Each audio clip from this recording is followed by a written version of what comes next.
a refletir numa palavra. Oxi, misericórdia. Falou um negócio aqui em inglês aqui, eu falei, que negócio é É esse? que tá gravando, ele só tá dizendo que tá gravando. Sim, tá bom. Então, vamos abrir nossas Bíblias, quem tiver a Bíblia aberta aí, em Filipenses capítulo 4, verso 13.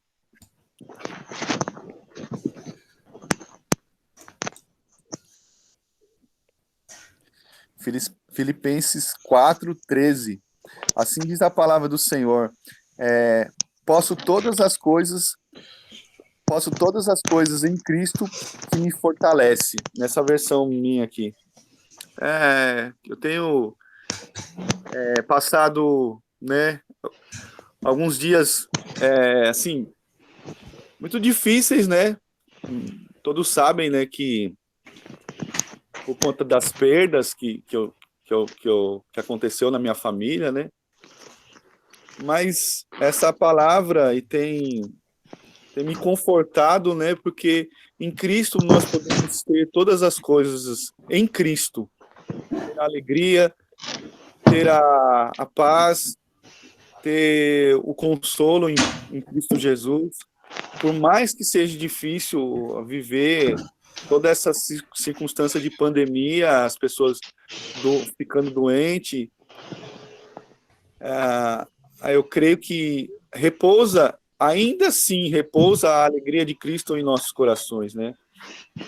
E eu creio que o apóstolo Paulo, ele afirmou isso com toda a categoria, que todas as coisas em Cristo, né?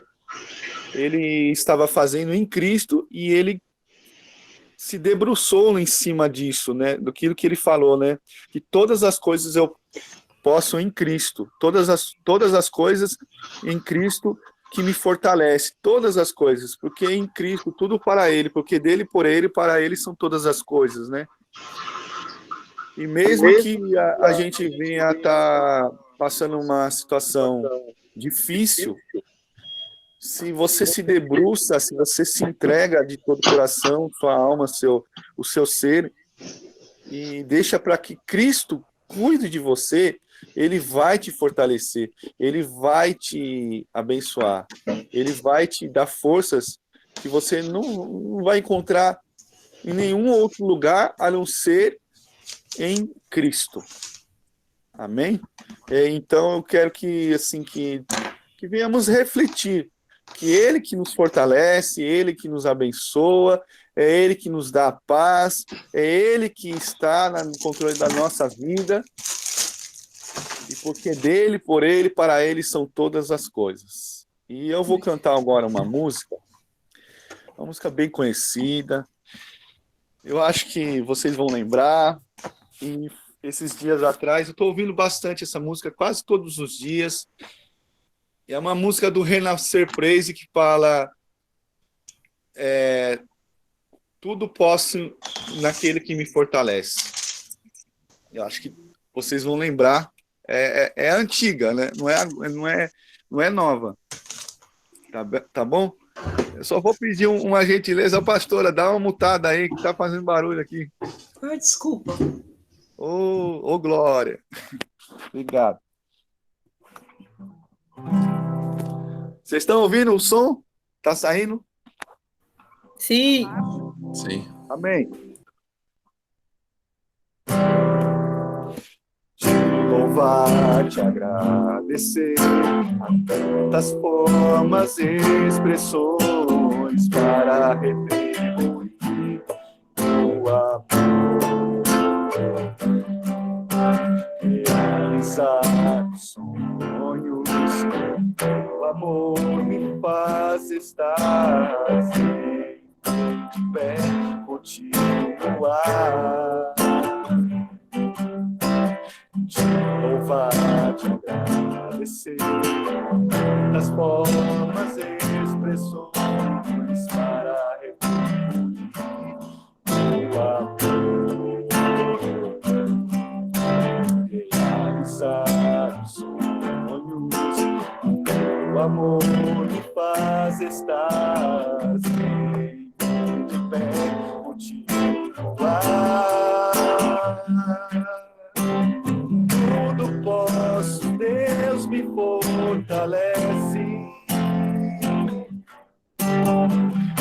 coisas velhas se foram, tudo novo fará. Descobri o sentido de viver. Essa é a razão que me faz cantar. Tu posso, Deus, que me fortalece. A cada dia tu como se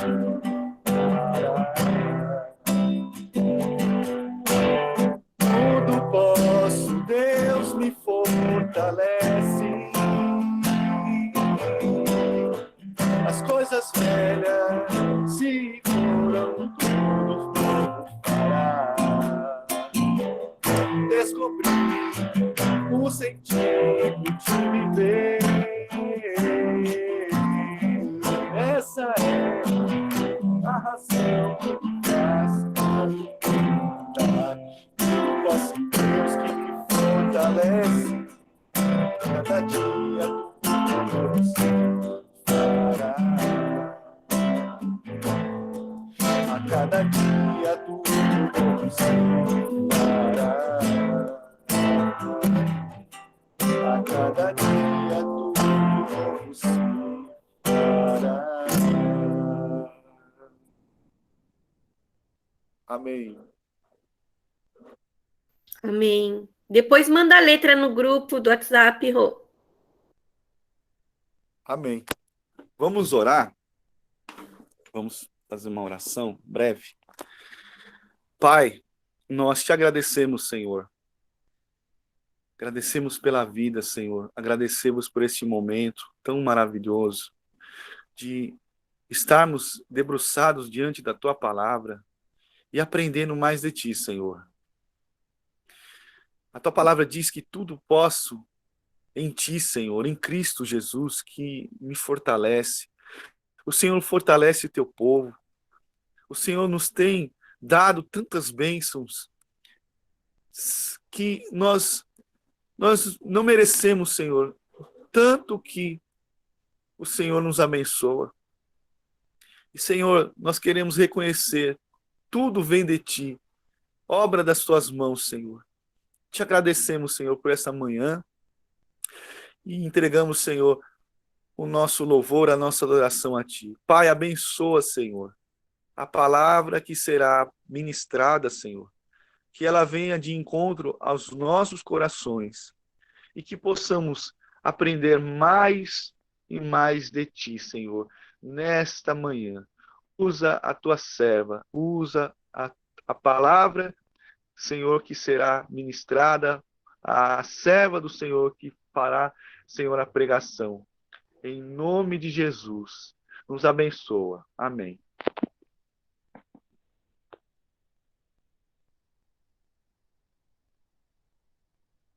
Amém. Pronto, gente. Desculpa que as crianças estão agitadas e elas estão se arrumando porque elas vão para um passeio. E eu tenho que dar umas coordenadas, né? Já viu? Mas tá tudo bem. Vamos lá. Fala, Su. Pode falar. Não, falei nada não. Ah, tá. Passeio, oba. Aí tem que coordenar. Gente, a semana passada a gente já viu esses quadros, né?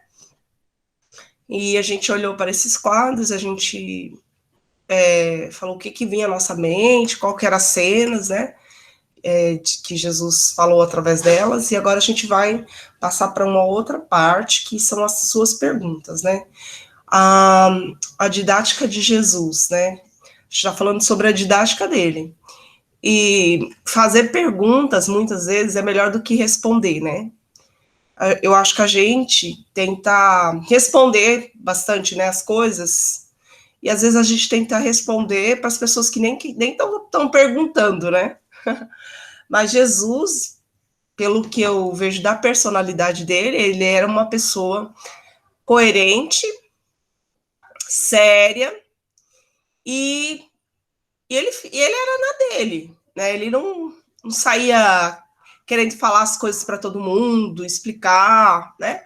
Mas aqueles que faziam perguntas, ele respondia, e ele não só respondia, mas ele respondia de forma inteligente, de forma com que a pessoa pensasse e refletisse sobre a sua própria vida, não é? Então, será que a gente está fazendo as perguntas certas, a gente está respondendo de forma certa, ou a gente está querendo ser mestre, só ensinar? Porque às vezes quando a gente quer ensinar, as pessoas nos veem como antipáticos, né? Ele acha que ele sabe demais, quer ensinar, você só quer ficar falando, e as pessoas nem te perguntaram e você está ali falando, né? Então, geralmente, isso acontece. Mas a gente tem muito que aprender com Jesus. Ele era um mestre, mas não só porque ele era um mestre, ele era uma pessoa tagarela, que ele ficava falando, e tentando ensinar, vocês fazem isso, vocês fazem aquilo. Não. Ele sabia o momento, ele sabia o lugar, ele era didático, ele criava situações, né? Preparava os ambientes, e diante daqueles ambientes surgiam umas perguntas e uma forma da pessoa refletir, né? Então tem um livro muito bom, um livro que chama, eu acho que do Mark Barthes, é o nome, Jesus, o maior dos psicólogos, né? Porque dá essa ideia de Jesus que te faz refletir. E assim é o nosso Deus. Se não houver reflexão, não há como haver mudança, né? Não é só uma falação, um falatório, teologias, e fala, não. Tem que haver reflexão, né? Então tem que ter... E Jesus, ele fazia isso, e ele fazia isso muito, mas muito bem, tá? Então vamos lá, suas perguntas. Observando o modo como nosso Senhor Jesus exerceu seu ministério, notamos que ele empregava constantemente o uso de perguntas inteligentes para interagir com as pessoas que a ele se dirigiam, em várias circunstâncias.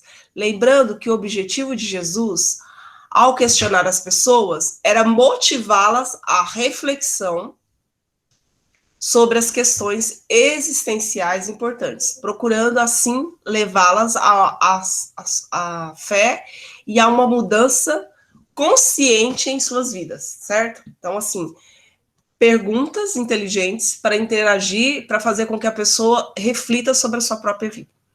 Então, vamos analisar por público-alvo.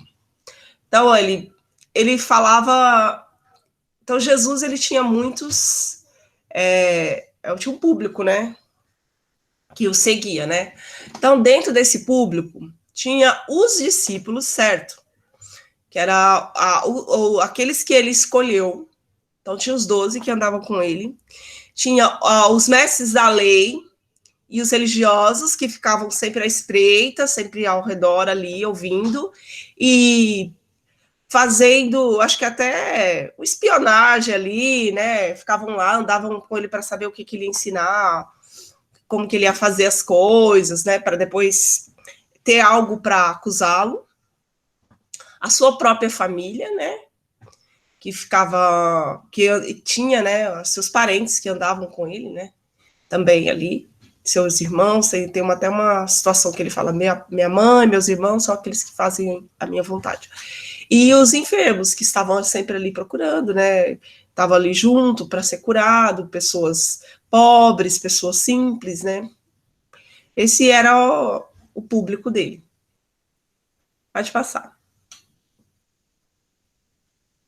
Então, nós vamos analisar de perto uma pergunta reveladora e perturbadora feita por Jesus. Alguém lê para mim Marcos 11, do 27 ao 33?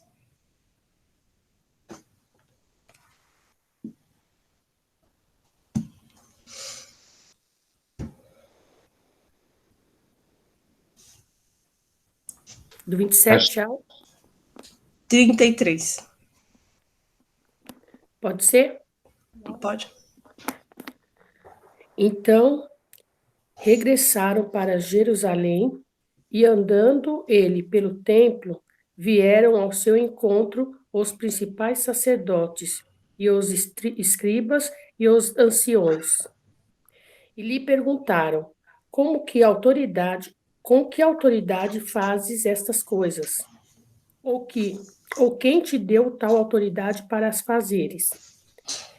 Jesus lhe respondeu: eu vos farei uma pergunta, respondei-me, e eu vos direi com que autoridade faço estas coisas.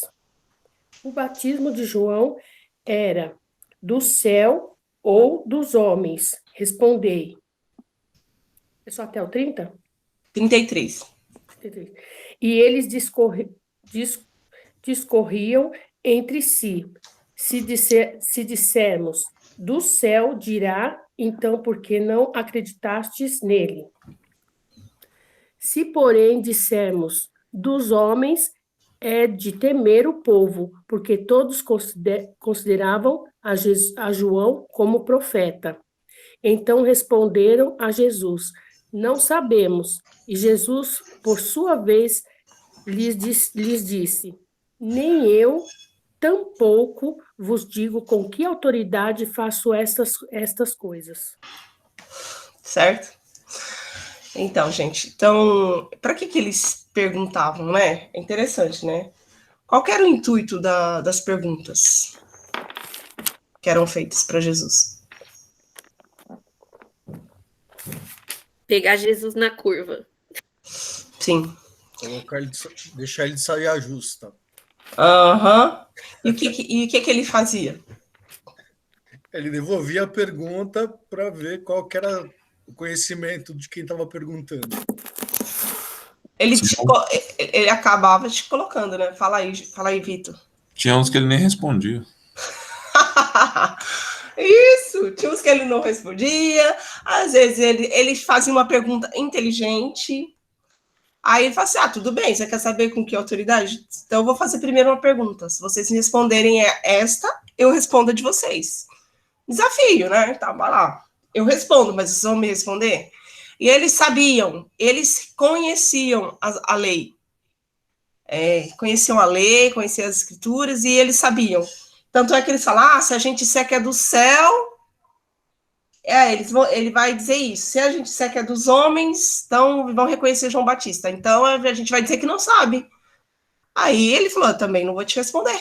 Ou seja, né, eles mentiram na cara de Deus, eles suprimiram a verdade pela injustiça, eles foram covardes e não reconheceram que estavam diante do Senhor. Então, assim, de uma certa forma, você fala assim, olha só que terrível que esses caras fizeram, só para dizer, não sabemos. É uma omissão que foi registrada nas escrituras e que hoje fala aos nossos corações, né? Não podemos ser omissos desse jeito. É relativismo, né, pastora?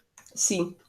Então quando eles faziam esse tipo de coisa, era para pegar Jesus em alguma situação e para que Jesus se contradizesse, né? Por quê? Se Jesus se contradizesse, então eles tinham um motivo para prender, um motivo para dizer, ele infringiu a lei. Então era sempre a mesma coisa, né? Então eles questionavam a questão do sábado, da autoridade dele, né? Para que ele blasfemasse, para que ele falasse algo, como eles eram conhecedores da lei, eles olhassem lá e falassem, olha aqui, então você está mentindo aqui, você não é Deus mesmo, né? Então estava sempre ali. Então era esse o intuito dos fariseus e dos publicanos, né? Então cada um tinha uma visão ali, né? Às vezes, e eu posso trazer isso para a igreja, às vezes a pessoa, ela vai para a igreja não para ouvir a palavra, mas para ver se tem algum erro em quem está falando, para ver se fez alguma coisa errada. Então ela se torna um crítico, né, da mensagem. É óbvio que a gente tem que parar, ser crítico, observar se tem algo errado. Você não vai numa igreja que está pregando tudo errado e fala assim, não, eu não posso julgar, não vou julgar. Aliás, detesto essa palavra, esse negócio de julgar, porque sim, a palavra diz que nós temos que julgar as coisas, o que é bom, o que é certo e o que é errado, né? Então, assim, acho que essa palavra ela é empregada de uma maneira errada, né? Então, assim, não vou questionar servo de Deus. Você vai ter que questionar às vezes, né? Você vai ter que falar, será que está conferindo com as escrituras, essa pessoa, o que ela está dizendo, tem a ver com as escrituras, confere, né? Então, assim, o que essa pessoa está falando tem a ver com a palavra? É nesse sentido, gente. Mas, assim, o que acontecia o tempo inteiro é que Jesus era justo, eles não tinham no que pegar ele, nem não tinha uma vírgula. Então, eles estavam ali o tempo inteiro tentando descobrir. Mas quando você tem um olhar crítico também, que você não absorve a palavra, né? Você vai para ver, assim, quando a pessoa é muito crítica, é muito difícil, até para que Deus toque no coração dela. A gente já estava conversando sobre louvor, né? O louvor não é um espetáculo para você assistir, onde você fica ali vendo a voz do fulano, que é maravilhosa, a luz que está piscando. O louvor não é para isso. O louvor é para você entrar em comunhão com Deus e adorá-lo junto com o grupo, não é? E, assim, a gente vê que hoje mudou tudo, né? Então, assim, as pessoas querem cada dia um show. Então, ali existe um palco e você vai lá assistir pessoas cantando bem, né? Na verdade, quando você faz parte, quando você abre a sua boca e louva a Deus, faz uma diferença do que você ali ficar ali olhando, criticando, qual voz desafinou, qual voz devia ser essa. E assim também na palavra, né? Absorver a palavra. Se tiver alguma coisa, você anota, observa, pergunta depois, entendeu? Mas procura absorver a palavra, certo? E então, assim, existiam muitos críticos. Além dos críticos, quem mais que andava com Jesus, daquele povo? Vamos analisar todos. Então, a gente tinha ali os publicanos, os fariseus, os doutores da lei. Aí, quem eram os discípulos? Ô, pastora, Oi. pensei também numa circunstância assim. Com relação ao povo, tem pessoas que elas falam mal de outras pessoas sem a menos conhecerem. E, tipo assim, é como assim, só um exemplo, eu não gostasse de você, mas eu não te conheço, porque eu ouvi de alguém que você não é uma pessoa legal, e aí eu passei a não gostar de você porque eu ouvi de alguém. E eu creio que, naquela época, tinha esse julgamento oral através de pessoas mal intencionadas que já falavam de Jesus, mal de Jesus, sem ao menos eu conhecer ele, e sem saber quem é. Então, isso ajudou bastante a fomentar, né, aquilo que a gente chama de, como colocar assim, a fama de Jesus, né? Jesus é uma pessoa assim, assim, assim. Mas muitas das vezes nem conheciam ele pessoalmente ou nem sabiam direito. Então, eu creio que isso, vamos dizer, tecnicamente, meio que o povo fez a caveira de Jesus através de coisas que eles nem conheciam Jesus de verdade, de fato. Por isso que o povo falava tão mal. Eu tenho essa impressão, entendeu? Não, sim, também, né? Já existia uma barreira, né? Primeiro porque Jesus, ele dizia que ele era Deus, né? Que ele era o Filho de Deus. Só um minutinho, gente.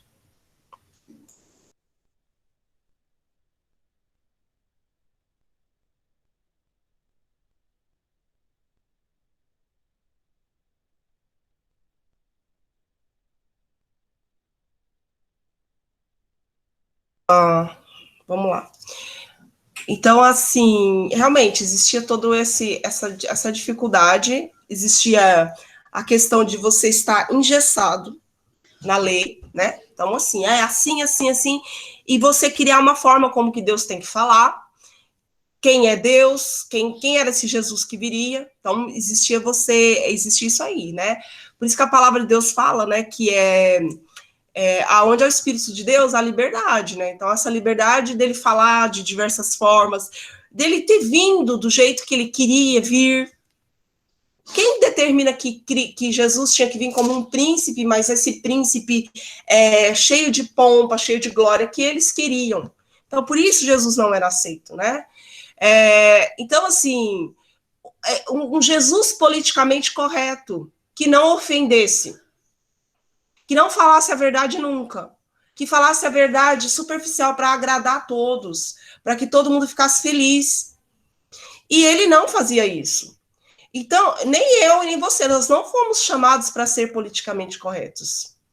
Nós fomos chamados para o confronto. Para o confronto.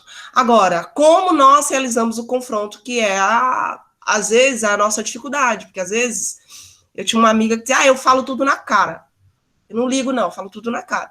Não é jogar a verdade de qualquer forma, mas trazer a verdade. Ele trazia a verdade fazendo a pessoa pensar, e não assim, acusando, você não sabe, você é isso, você é aquilo. Não, ele podia falar assim, gente, vocês não sabem com que autoridade eu faço isso?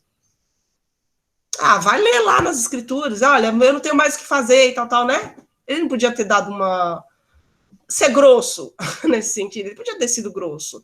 Ele simplesmente olha e diz, tá bom, eu vou responder se vocês me responderem tal pergunta. Aí, eles pensaram, devem ter lá cochichado lá, e aí, o que a gente fala? O que a gente fala? Vamos fazer isso, vamos falar aquilo. Tá bom, então vamos falar que a gente não sabe. Aí, a gente não sabe. Então também eu não respondo. E continuou. Não perdeu a linha, não perdeu a razão, ficou, entendeu? Então, eu acho que a gente perde a linha, a gente perde a razão, a gente vai para debates, a gente quer provar que a gente sabe mais, né? Eu lembro que na escola de teologia é bem isso, né? Você vai estudar, né? Vai fazer seminário, e quando chega nas aulas que vai falar sobre Armínio, sobre Calvino e sobre outros assuntos, aí vira briga, né? Porque um quer mostrar que sabe e tal, né? Eu acho que faz parte até, mas assim, até que ponto eu tenho que brigar? Com os meus familiares, até que ponto eu tenho que provar por A mais B que eu sou mais certo, que eu sou mais correto? Até que ponto eu faço perguntas e eu faço eles refletir, ao invés de eu ficar o tempo inteiro ali tentando provar para eles que eu que sou certo, entendeu? E aí é onde está o nosso erro. Então, se eu analisasse mais a forma como que Jesus fala e pedisse ao Espírito Santo que me ajudasse a fazer perguntas inteligentes, a ter graça diante de Deus, assim, eu conseguiria trazer as pessoas para Cristo. Porque às vezes você não consegue ganhar as pessoas, porque você fala demais, talvez fala demais, talvez você quer responder tudo, você não faz com que elas reflita. O que é um Jesus terapêutico aqui, né? O que é uma terapia? É isso, é fazer uma pessoa pensar. Não é dar resposta para ela. Tá, mas por que você tá assim? Mas por que você pensa assim? E Jesus era esse Jesus que fazia isso, né? Ele era tudo, né? Por isso ele foi o maior dos psicólogos, o maior terapeuta, mexia na alma da pessoa, trazia a verdade à tona. Gente, não esqueça disso. Jesus trazia a verdade à tona. Jesus não passava a mão. Nós temos que parar com esse romantismo. Um Jesus que não confrontou o pecado. Né? Eu vejo uma deturpação. Usa aquele texto da mulher adúltera que fala, ele teve amor. Ele também disse, não vai, eu também não te condeno. Não, ele confrontou, gente. Ele confrontou a mulher. Teve confronto ali na questão da mulher adúltera. Só que, ao mesmo tempo que teve um confronto, teve uma resposta. Vai, não peques mais. Vai lá, continua, entendeu? Então, com Jesus, você quer crescer? Irmãos, vocês querem crescer? Vocês querem ser verdadeiros cristãos? Aceita o confronto. Aceita a palavra. Aceita o que Deus fala com vocês. Vai para o culto e absorve. Não fica falando, que palavra dura, ai, doeu tanto. Se tá doendo, é porque Deus quer mexer aí, ó. Ele quer tirar mesmo as impurezas da sua vida. Ele quer fazer, entendeu? Então, ele é um Deus que faz isso. Porque se ele não mexer, se ele não fuçar lá, você não vai ser curado. Vai ficar tudo maquiado, né? Então, enquanto Jesus estava ali confrontando, ele estava ali confrontando o orgulho, ele estava ali mostrando, tá vendo como que vocês são? Vocês querem me pegar numa situação. Então, por isso que Jesus é tão empolgante estudar Cristo, né, gente? E é tão bom quando você deixa de romantizar quem é Deus, quem é Jesus. Porque todas as vezes que eu fui chorar diante de Deus, uma injustiça que me fizeram, algo que falaram mal de mim, né? E assim, na posição de liderança, eu sou muito visada, tanto eu como José, porque a gente está à frente, vai haver muitas críticas. E quantas vezes eu fui chorar diante de Deus? Senhor, falaram isso de mim, Senhor, disseram isso. E o confronto veio na hora. Jesus falou, olha, Simone, isso aí não é nada, olha o que fizeram comigo. Você está chorando por causa disso? Vai lá, Isaías. 51, né? 51, 53. Fala. Rapidinho, eu lembrei do culto de quinta que o Gui pregou aí sobre Abraão, e lembrei eu acho que você já viu uma mensagem sua falando sobre Agar, né, de Deus falando, né, aceita, né, tipo, aceita essa humilhação, volta para casa da sua patroa, né, volta lá, sabe, assim, é muito desafiador, porque a gente acompanha a aflição de Agar, né, e se vê ali como mulher passando por aquilo, mas Deus falando para ela, eu tenho promessa para sua vida, também farei do teu filho uma grande nação, e ela aceitando a repreensão, a humilhação, né, isso marca a minha vida assim, eu penso, nossa, é verdade, a gente não pode romantizar essas coisas, não. Sim. Então, gente, se você não aceita o confronto, se você não aceita a repreensão de Deus, você não vai crescer, você vai ficar pulando de igreja em igreja. Gente, a nossa igreja tem uma fama de ser uma igreja de uma palavra dura, e as pessoas querem água com açúcar, e muita gente não aguenta, vai para outro lugar. Mas quem fica, cresce. Quem fica, cresce. Quem fica é abençoado. Não estou dizendo que quem sai também não é abençoado, entendeu? Mas é um outro nível, é um nível mais profundo, porque Deus quer te levar num nível mais profundo, não é? De você aceitar, de você olhar para Deus, de você olhar onde está seu erro. Gente, ninguém é vítima. Às vezes você vive num vitimismo tão grande na sua vida que as pessoas precisam ter pena e dó de você o tempo inteiro. Só que isso não te faz crescer. Cristo não tem isso para você. Ele te fez, aí sim você é mais que vencedor. Deus não te chamou de vítima, não te chamou para ser vítima de nada, mas para ser mais que vencedor, para ser soldado valoroso. Né? Mas por que a gente quer? Nossa, a campainha. Meu Deus!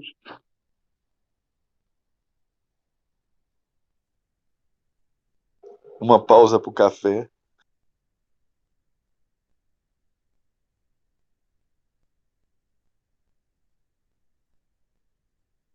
Oh, Naná, cadê o Naná?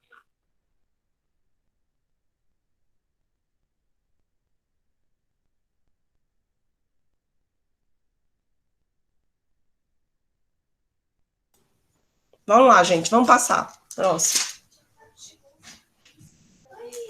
Então, ficou clara essa parte? Essa parte eu gostaria, eu gastei um tempo mais para que vocês realmente olhassem para Jesus dessa forma. Alguém que está sempre te confrontando. Alguém que está sempre te trazendo a verdade, mas para te fazer melhorar. Para te fazer melhorar. É isso que Jesus queria. Então, se tem alguém que é terapêutico, se tem alguém que mexe na sua ferida, é Jesus. Sempre, sempre, sempre. Mas não para te humilhar, mas não para te desanimar, mas sim para te curar. É assim que ele faz, né? Então ele curava tanto físico como emocional. Então, o que você está vivendo, vamos para a prática. O que você está vivendo, faça perguntas, deixa Deus responder e se fortaleça, porque é para o seu bem. Aí é onde entra os versículos, todas as coisas cooperam para o bem daqueles que amam a Deus. Então, essa é uma forma, uma didática de Jesus, né? Fazer perguntas. Muito legal, né? Eu acho que fazer perguntas é o melhor, né? Simone, por que você está sofrendo assim? Simone, por que você acredita que você não vai ter o sustento de amanhã? Quem te falou isso? Da onde vem essa ideia desse medo que você vai morrer? Aí, ó, perguntas. Jesus me faz perguntas. E eu tenho que responder para ele. Eu sei, porque tá todo mundo morrendo. Você é todo mundo, Simone? Onde é que tá escrito que você também vai morrer? Certo, gente? Quando vem essas vozes assim, é Deus falando, te confrontando. Por que você está com esse medo? Né? Esse coronavírus, as pessoas ficaram loucas. Eu vou morrer de fome. Eu vou morrer de vírus. Eu vou perder todo mundo. Gente, Quem falou isso para vocês? Cadê o texto? Cadê Mateus? Eu cuido das aves do campo, dos lírios do céu, eu visto, eu faço, eu te protejo, seu nome está escrito na palma da minha mão, ainda que você morra, você viverá. Parece que a gente esqueceu de tudo, né? Então virou um alvoroço. Então, assim, era essa uma forma, fazer perguntas. A outra forma dele ensinar era por parábolas. Isso é muito bom. Então, como ele ensinava por parábolas? Lá. Apesar de Jesus ter usado parábolas de uma maneira singular, o barulho está grande aqui, né? Ele não foi o único a usá-las. Peraí.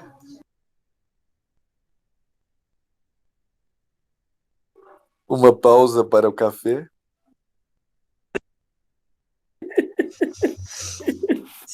Da aula em casa é assim, né? Mira, eu quero café. A Ana Cláudia chegou aqui para buscar as crianças. Tô falando que hoje está o Tomar. As parábolas desempenhavam a função nas tradições e ensinos sabinos nos tempos de Jesus. Certo? Então, assim, não foi ele que inventou as parábolas já existiam. Os fariseus usavam parábolas para explicar ou ilustrar o significado da lei mosaica e do Antigo Testamento.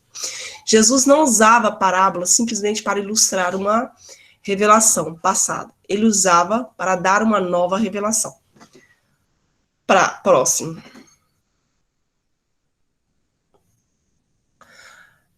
Por que Jesus usava as parábolas para dar uma nova revelação? Só colocando isso aí. Jesus, ele precisava se colocar nas situações, né? Então, assim, às vezes tinha uma parábola e já era falando dessa forma, mas ele se colocava dentro dela.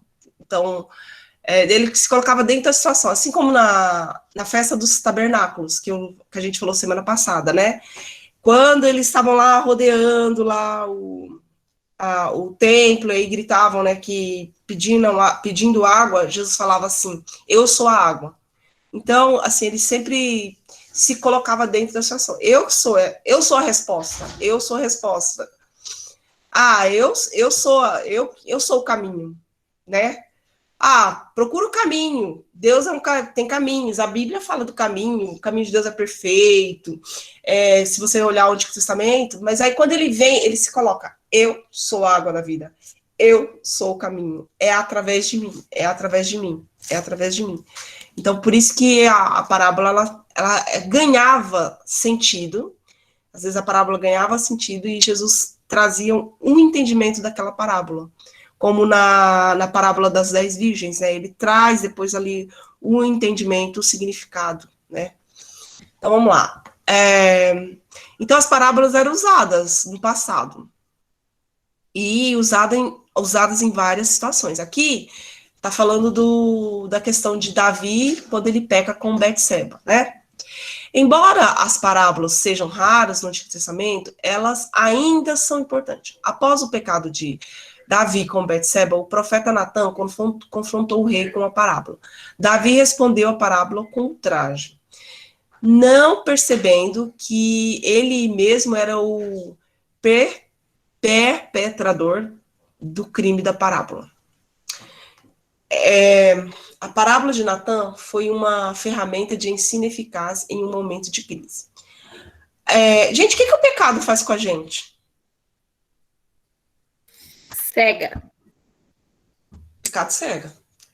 Quem que estava em pecado e não estava percebendo? Aqui na situação. Davi? Qual era o pecado dele? O homem mais importante ali da terra. Um homem segundo o coração de Deus. Mas o que aconteceu com ele? O que ele tinha feito? Tantas coisas. Assassinado. Assassinado, adulterado. Assassinado e adulterado. Mulheres.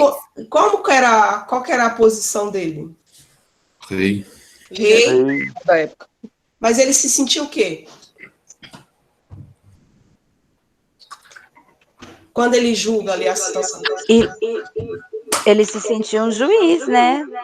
Ele julgava a causa do povo e ele julgou essa causa da mesma forma. Ele se indigna, né, com a situação, né, dita na parábola, mas ele não conseguiu enxergar o que ele fez a mesma coisa. Si, É o que você falou no começo, né? Até ali naquele ponto, Davi não conhecia um Deus que confrontava, né? Fala nada, porque se cai em um outro disparate. Ah, você também é pecador, você não pode falar nada.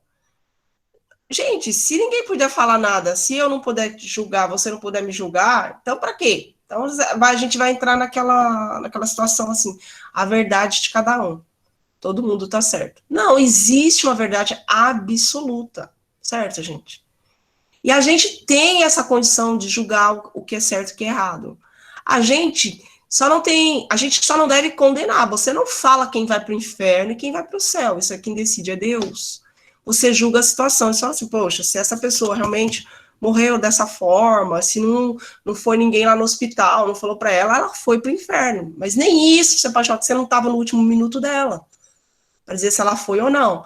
Mas que você tem critérios para julgar uma pessoa e observar segundo os mandamentos, tem. Agora você não pode ser o juiz, o que é aquele que condena. Jesus é o justo juiz, é ele que vai dizer. Mas você tem condições de analisar os fatos, você deve analisar. Você deve analisar a sua própria vida, você deve ajudar seu irmão a analisar a vida dele.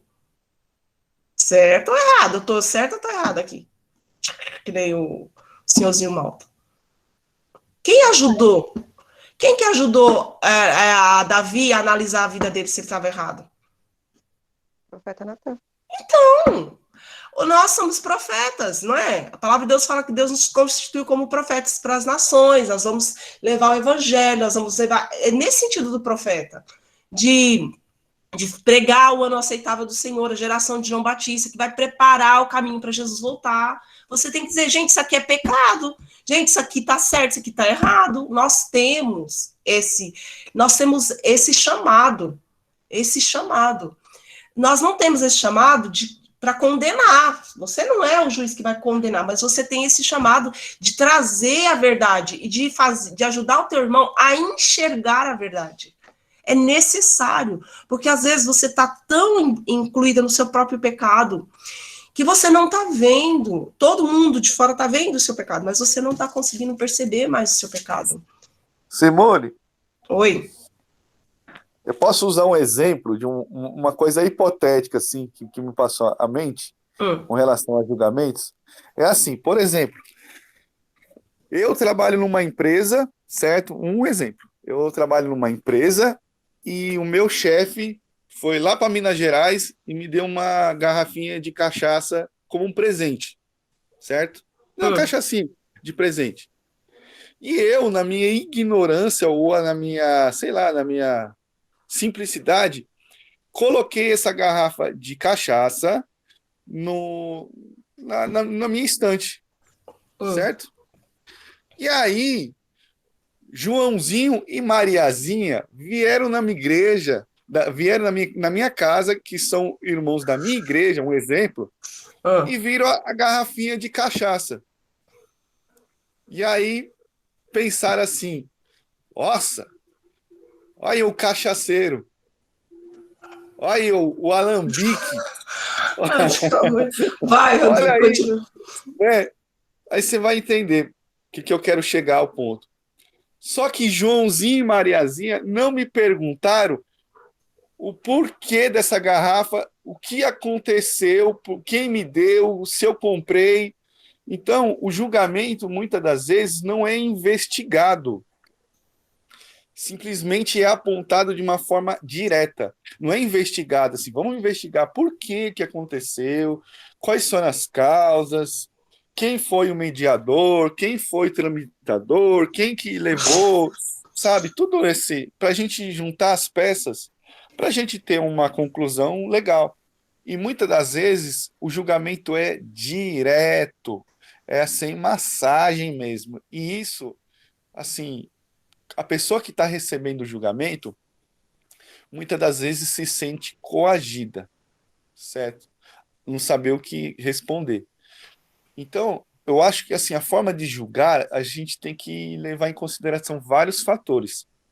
E eu creio que Jesus, ele levava em consideração vários fatores e apontava esses fatores. Agora, se os discípulos não entendiam, porque eles não estavam ligados naquilo que Jesus estava falando. Então, muitas das vezes, a gente tem que se interessar pelo acontecido e saber a causa, o efeito, entender a circunstância, não sair julgando sem razão, ou julgando sem entender a história, entendeu?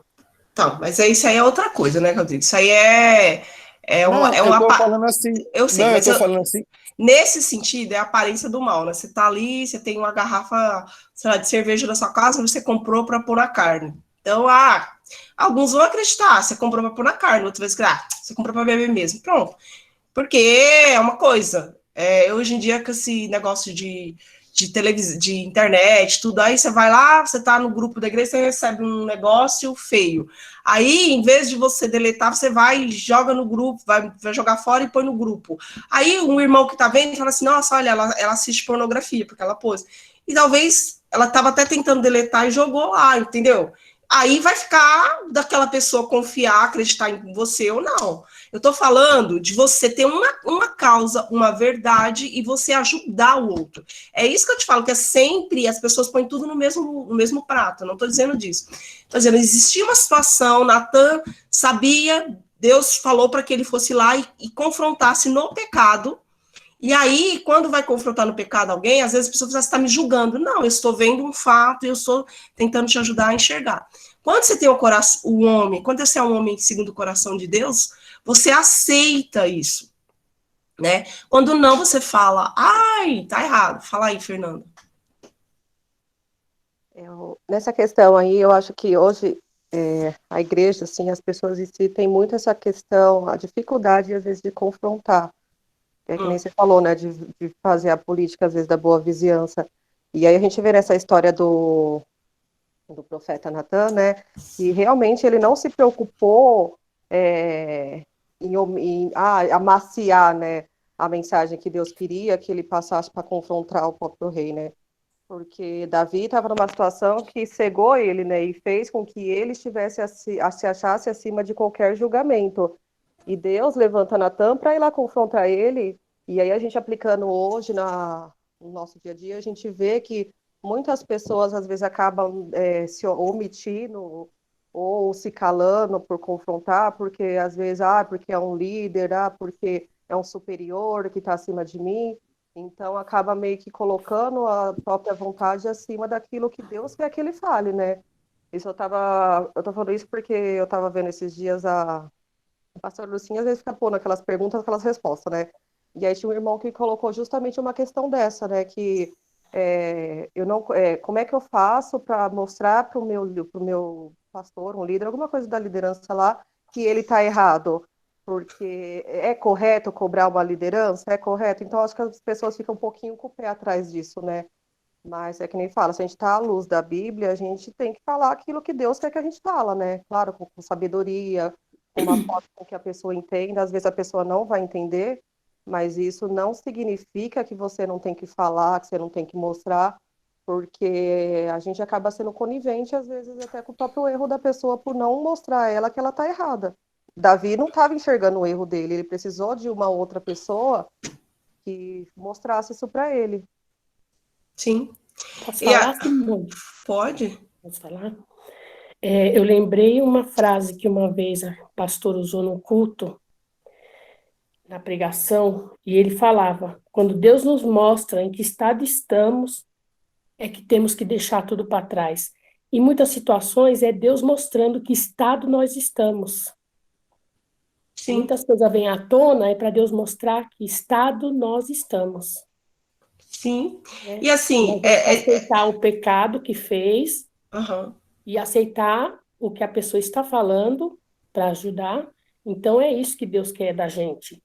É que a gente enxergue, Ele mostra e quer que a gente enxergue que estado estamos, que estamos fazendo, qual é o pecado, para não ofender a Ele, porque pecando a gente está ofendendo primeiramente a Ele, não é a pessoa que está ali mostrando o erro. A gente está ofendendo a Deus, primeiramente.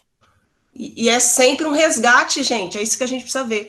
Eu tô falando, o exemplo do Rodrigo, essa coisa da aparência do mal. Outro dia eu tava conversando com uma mulher, aí foi muito engraçado, porque, gente, ela foi na igreja, estava na igreja, e ela, eu acho que comprou um sutiã novo, olha isso. E pegou e tirou foto no banheiro lá, e foi mandar pra amiga e mandou no grupo da igreja. E aí, teve gente que achou que ela fez.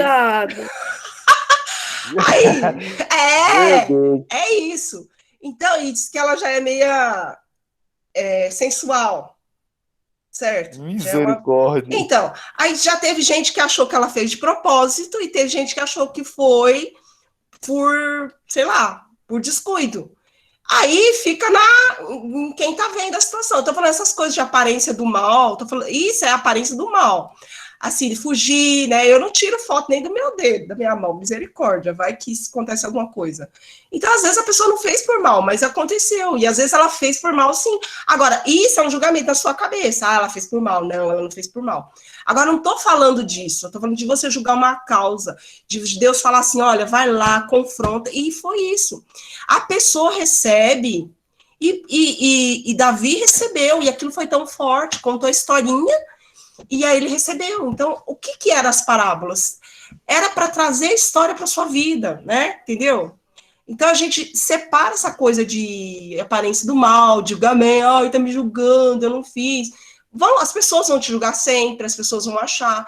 Deus conhece, Deus te justifica, mas foge da aparência do mal sempre, não é? Agora, as parábolas, elas vinham como confronto, elas vinham como um calento também, né?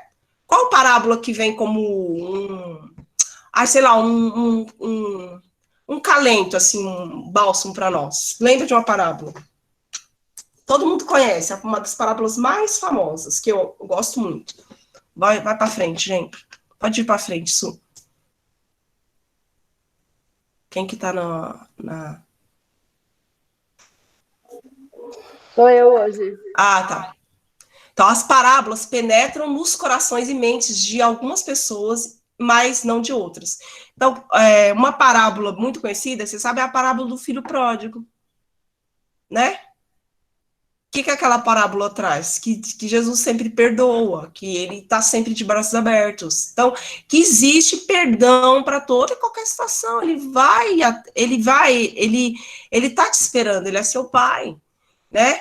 E era interessante, porque a parábola, ela tinha para cada um, ela tinha um efeito, né? Vamos ler aqui. Alguém lê para mim? Aqueles que têm ouvido.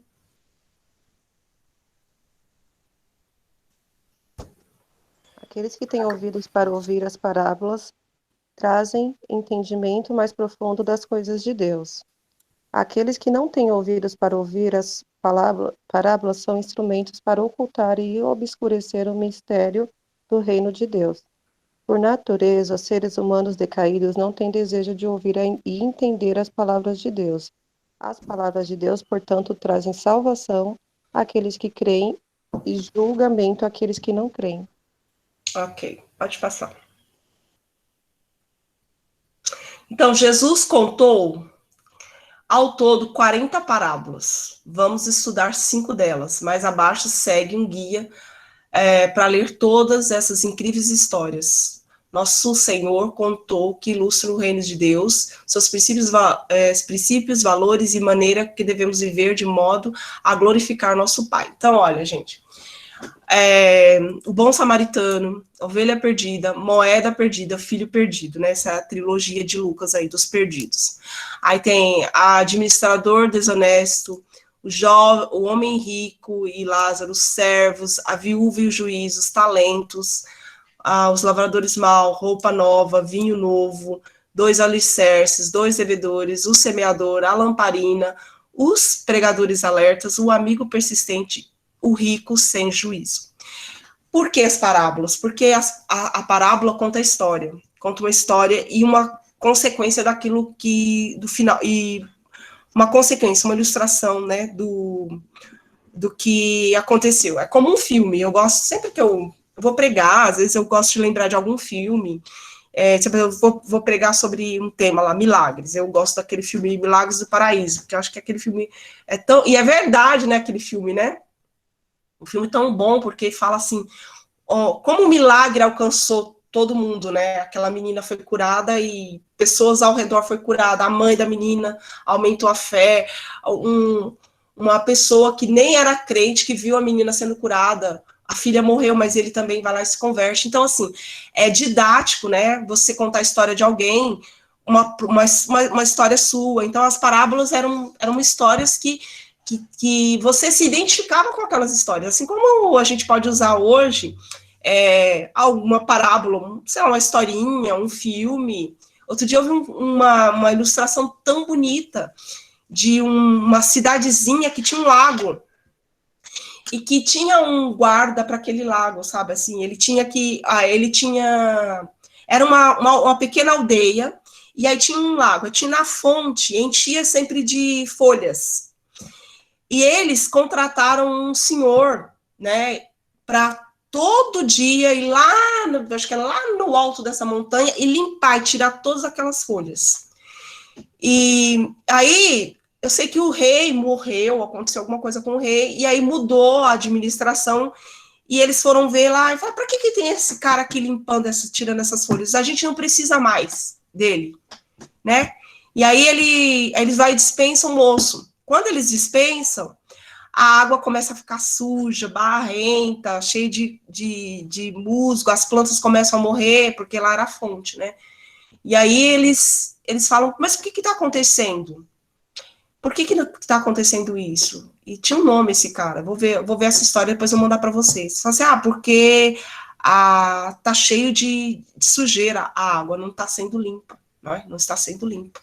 E aí ele traz essa ilustração, né? Por que a sua vida está indo errado? Por que está dando errado, às vezes? Porque você não está limpando, a fonte não está sendo limpa, a água não está sendo purificada, você não está reciclando aí com as coisas do Senhor, né? E aí a tua vida está assim. Então, assim, são ilustrações que traziam uma verdade, traz uma verdade para nós. Por isso, ele contava as parábolas, e por isso eu gosto de observar. Eu gosto de observar. Eu estava vendo um filme ontem, eu vi 2 filmes ontem, né? Eu vi um que era Um Guia para uma Vida Perfeita. Gente, como é triste o filme, porque o filme fala de uma família do Instagram, né? Uma família que a filha tem que ser a melhor, a mais poderosa, um menino que põe comida no prato, o menino joga comida longe, a mulher que tem que ser fitness e tem que pôr foto no Instagram. Tá no Netflix. E aí, eu comecei a assistir esse filme, e eu fiquei vendo, nossa, será onde eu me encaixo nisso aí, né? Assim, nessa coisa de criação de filho, o que eu tô fazendo de errado, ou comigo mesmo, né? Será que eu tô vivendo de aparência? É um filme muito, mas muito interessante. Eu recomendo aí. É Um Guia para uma Família Perfeita, tá no Netflix. E o outro sobre avós, né? A fuga da avó. A avó queria se aposentar e fugir da família, dos netos, e no final ela resolve que ela vai ficar. Então, assim, quais são os conceitos da nossa vida? Como que a gente tem percebido, né? Por que Jesus contava as parábolas? Era para isso, uma reflexão. Eu conto uma história da minha vida, pode servir de espelho para você. Você fala assim, nossa, olha o que aconteceu com a Simone, olha o que aconteceu com o pai. Nossos pais não sentam e não contam as histórias deles? Olha, meu filho, faça assim, né? Resolve a tua vida assim, olha o que aconteceu comigo. Você não tem uma história para contar de uma tia, de um pai, de alguém que veio, alguém que se admira, nossa, meu pai, minha mãe veio lá do norte, só com uma bolsa, e aí ela trabalhou ali, fez, né? Fala isso. Não, então, eu tô lembrando de quando a gente estudou lá na Escola de Obreiros, a disciplina lá de Educação Cristã, e também coisas que eu li, assim, e eu acho que o cristão, ele tem que entender que ele é obra do Criador, e feito a imagem e semelhança dele, foi colocado nele o anseio por criatividade, né? Pelo imaginário, né? Então, assim, eu até estou dando uma descansada da teologia e lendo histórias, fantasias, exatamente, vendo filmes, porque a gente tem dentro de nós, né? Vem do fato de sermos imagem e semelhança de Deus, esse anseio do imaginário, do lúdico, de usar essas coisas, e olha só, o nosso Senhor usou para alcançar o coração das pessoas, para a gente se enxergar em situações. Então, assim, por isso que é muito importante ler e não ficar alienado, né? Acho que assim, acho que em todo lugar Deus espalha a graça comum dele. Então, você pode ver um filme, né? Não é um filme cristão, é um filme de bilheteria, né? As pessoas gastaram milhões, aqueles Vingadores, você consegue contextualizar ali e encontrar Jesus na história, usar aquele caminho para pregar o evangelho para alguém, isso está em toda parte, numa música mesmo. Tem muita música porcaria, né? Mas tem muita música legal que você fala, olha só o que esse cara tá falando nessa música, para pensar, né? A gente não escuta a letra direito, a gente vai recebendo. Por exemplo, vou dar só esse exemplo aqui, tentem me entender. Meu marido falou assim, sabe aquela música? Eu vou começar a cantar, você termina. Eu falei, qual? Ele falou assim, ó, meu coração é vermelho. Aí eu, de vermelho. Você já parou para prestar atenção nessa letra? Eu falei, agora que eu entendi. Ele tá falando de comunismo nessa letra. E a gente tá cantando, a gente tá recebendo, a gente tá dançando, acho essa música da hora. Mas olha só o que a gente está trazendo para dentro, né? Então, assim, a gente tem que usar essas ferramentas que Deus deu, né, para pregar o evangelho, para contextualizar. É um tema que eu sei que você, o Zé, gosta muito, o Gui também, missionários aí, informação, é muito importante. E a Bíblia ela é a riqueza. Eu acho que nada que foi feito no mundo do cinema já não tenha falado, vamos olhar ali na Bíblia. Eles usam como referência. Na verdade, eu não vou ver um negócio para ficando maluco. Eu tô vendo Deus ali, Foi Jesus, não. Mas eu posso usar... É aquilo, a santidade que está em você, né? É aquilo que você aprendeu de Deus, você consegue enxergar com os olhos, a ótica do Espírito. Você pode tirar lições ali e você pode até usar de exemplo. Olha isso, se alguém conseguiu perceber isso, gente... Eu não sei quem fez esse filme, Um Guia para a Família Perfeita, mas o cara se acertou, é um tapa na cara da sociedade aquele filme. Porque a nossa sociedade moderna, do Instagram, do Facebook, dos filhos maravilhosos, dos filhos que tem... E aquilo tudo é colocado por terra, dos pais que exigem que o filho com 5 anos aprenda inglês, que aprenda isso, né? E aí você vai vendo as coisas. E por que então é confrontado com história? Às vezes você pode usar a sua história para confrontar uma outra pessoa. Sua própria história. Você pode chegar e falar assim, olha, aconteceu isso aqui comigo, e aí? Você quer escolher um caminho como o meu? Sabe? Então, assim, o sentido era esse, de você observar, né, que nem a Suelen falou, tem coisa que você tá cantando, que misericórdia. Outro dia eu tô lá na missão, né? Aí, eu sou mineira mesmo, né? E aí, não sei quem que a gente tava lá, aí a Juliette começou a cantar lá, assim, no Pardais, né, com aquela composição, tô indo agora pra um lugar todinho meu, sabe?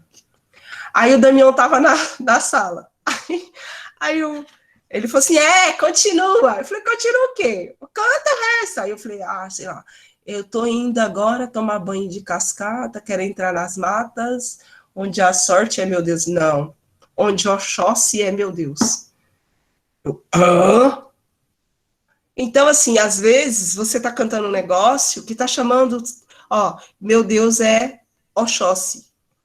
E você nem percebeu, e você talvez sabe só uma parte da música, e você tá cantando algo para Satanás.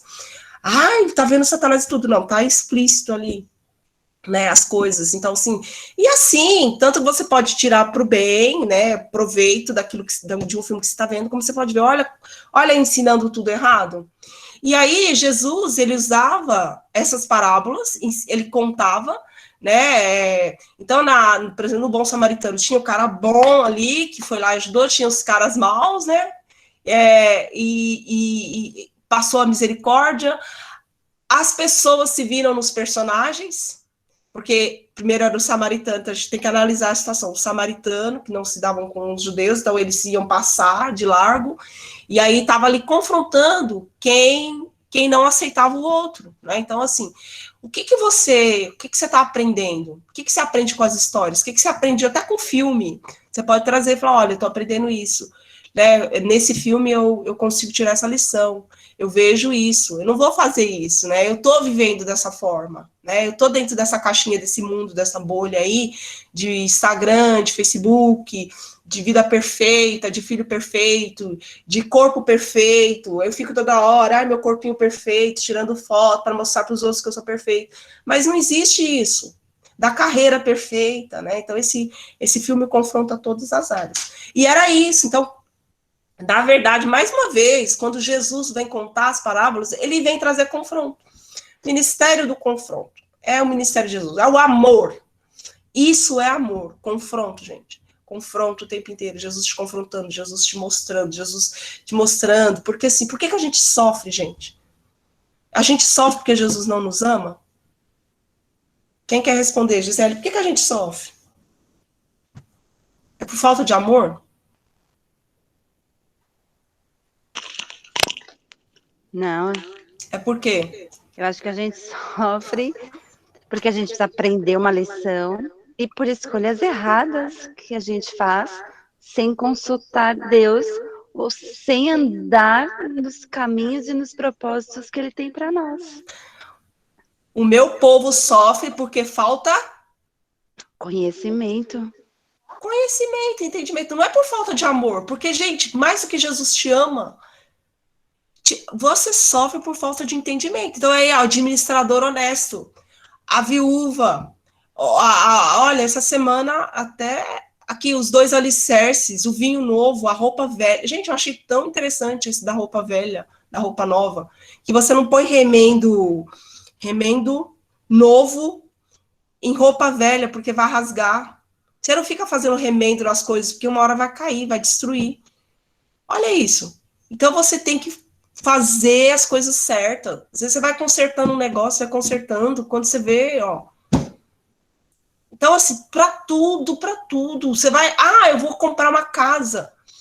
Então, antes, eu vou calcular, vou ver lá se eu tenho dinheiro para terminar a obra. Tudo, gente, tudo. Sim, ó, rapidinho, desculpa incomodar de novo, mas ó, tem uma parábola que eu não sei o nome dela, não sei se eu acho que não é essa os empregadores alerta, tá, os empregados alerta, talvez o pastor deve saber qual que é o nome dela, talvez esteja no outro slide, mas é uma que a vida para quando você não entende ela, que é aquela dos trabalhadores, né? Que ele foi que começaram um horário e depois chamaram os que começaram um outro horário. Isso gera uma revolta tão grande, porque a gente está sempre no lugar do injustiçado e da vítima. A vida para, e enquanto a gente não entende essa parábola. Sim, porque você acha assim, que se você ganhar o mesmo tanto que o outro que trabalhou o dia inteiro, né? Quer dizer que eu servi o Senhor a vida inteira e ele também vai para o céu? CLT. Ele vai para o céu no último segundo, né? Ele vai ganhar o mesmo tanto, imagina. Então, mas é assim, é esse Deus, gente, esse Deus que faz isso, lamparina. Gente, como é bom, né? Se pudesse pegar cada um aqui e estudar, né? Essas parábolas, a viúva insistente, você não parar de pedir a Deus, mas Deus já sabe a minha causa, mas você continua ali. A história do outro, gente, é inspiradora, por isso que eu tô falando. Às vezes você lê uma biografia, você lê... Tem um filme que chama... eu esqueci o nome do filme, mas é da Elise Elliott, que eles foram para uma tribo, e aí lá morre o marido dela, e depois ela volta, e ela continua trabalhando com aquela mesma tribo. Gente, é lindo esse filme. Né? E outros missionários, desbravadores que foram para lugares longínquos, que aprenderam, tem Por Essa Cruz Te Matarei, são inspiradores, né? São histórias, né? Então a história ela continua sendo escrita, tem muitas coisas aí para você ler, pessoas que podem te inspirar, você não precisa ser que nem ele, né? Que você vai lá e lê, John Wesley falava que orava 3 horas ao dia para depois começar. E você fala, eu sou tão pecador, eu não oro 3 horas. Mas é a vida dele. Mas você pode orar, você não precisa orar as 3 horas, mas você tem que orar. Sabe? Você não lê alguma coisa para se sentir culpado, mas para se sentir inspirado, né? Você não lê as escrituras para ficar, ai, olha, tá vendo, eu não sou nada, eu não sou ninguém. Não, mas, poxa, olha, essa pessoa conseguiu. E Jesus é tão, gente, Jesus é tão maravilhoso que ele fala assim, olha, não fique triste se o mundo te odeia. Antes de eles odiarem você, me odiou primeiro. Mas eu venci, você também vencerá, né? Agora, que você vai ter luta, tá certa, a luta é certa, né? E a vitória, ela vem, mas dessas formas, né? Então, vamos lá, vamos dar uma passada. Oh, nossa, quantas? 40, né? Então tem aí, empregado fiel, a figueira, gente, aí fala de morte, de ressurreição, de segunda vinda, de estar alerta, olha, de impostos, fala de política, fala do joio, se às vezes você fala assim, eu não fico na igreja porque tem gente falsa, porque tem não sei o quê, às vezes a pessoa é joio e você nem sabe, e o joio tá ali para testar você, e se você permanece, mesmo tá convivendo, isso é porque você é de Deus.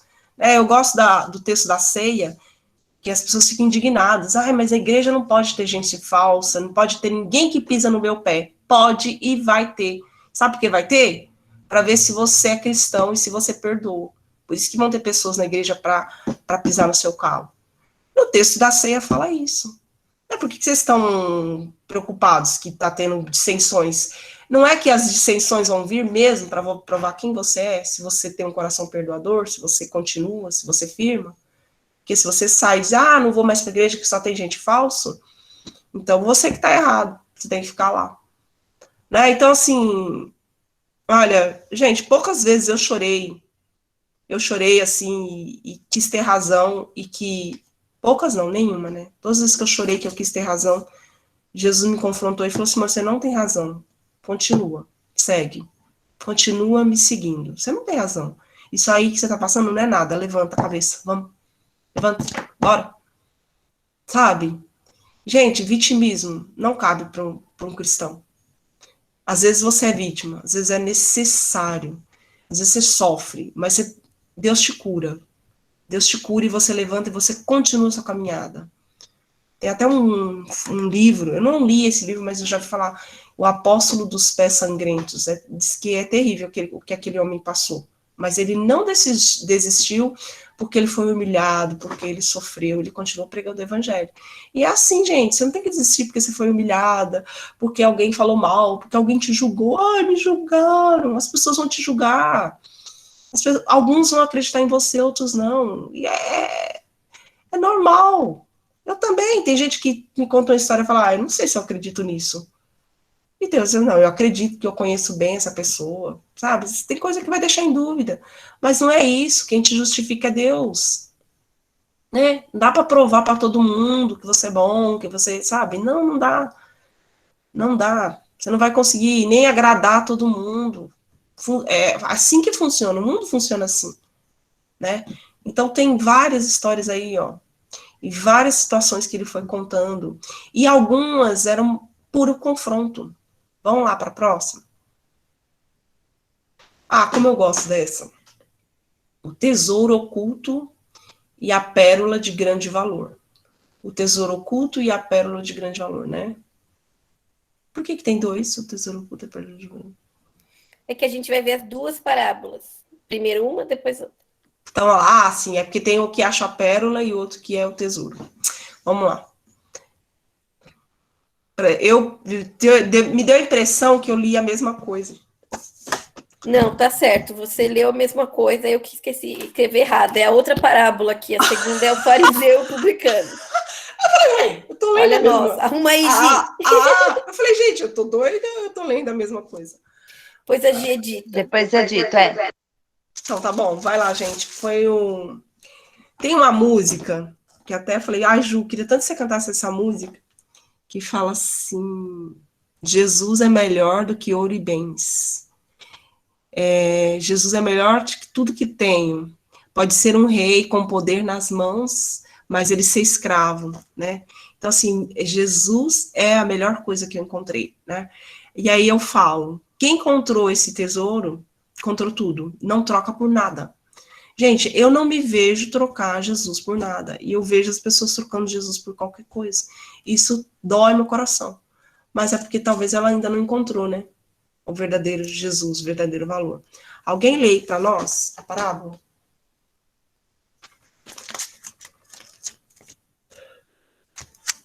É Mateus. Posso ler? Pode. Mateus 13, do 44. Também o reino dos céus é semelhante a um tesouro escondido num campo que um homem achou e escondeu. E pelo gozo dele vai, vende tudo quanto tem e compra aquele campo. Outro sim, o reino dos céus é semelhante ao homem negociante que busca boas pérolas. E encontrando uma pérola de grande valor, foi, vendeu tudo quanto tinha e comprou-a. Igualmente, o reino dos céus é semelhante a uma rede lançada ao mar e que apanha toda qualidade de peixes. É 46. Até o 46. Então, assim, o reino dos céus é como um tesouro escondido num campo. Certo homem, tendo encontrado, escondeu de novo. Então, cheio de alegria, foi e vendeu tudo que tinha e comprou aquele campo. Então, assim, o valor, né, que você dá para a palavra de Deus, né, para o reino dos céus. Então, ele começa a falar e a ensinar uma das coisas que Jesus ensinava. Ele ensinou como você orar, né, através de parábolas.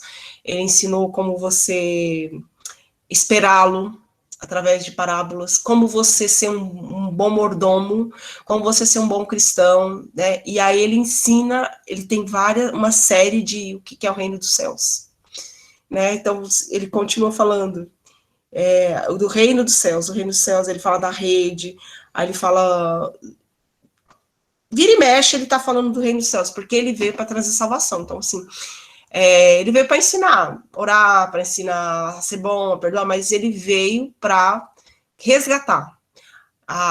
O objetivo de Jesus era trazer salvação. Então, ou na parábola, ou na sua própria vida, ou através de alguma coisa que ele estivesse ensinando, ele está sempre falando de salvação, de céu, o que é o céu, o que é o céu, o que é o inferno. Então, Jesus, tanto é que ele fala mais do inferno do que dos céus, porque ele não quer que nós entremos no inferno. Então, ele fala mais do inferno. O que acontece no inferno, por que você vai para o inferno. E aqui ele está falando do tesouro.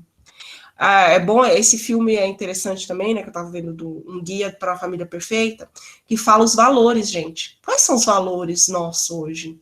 O que realmente, o que a gente realmente dá valor? Você dá valor à sua imagem?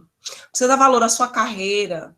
Você dá valor ao status que você tem? Ou você dá valor ao evangelho, né? Então, assim, o que a gente pode aprender aqui com essa parábola? Passa isso.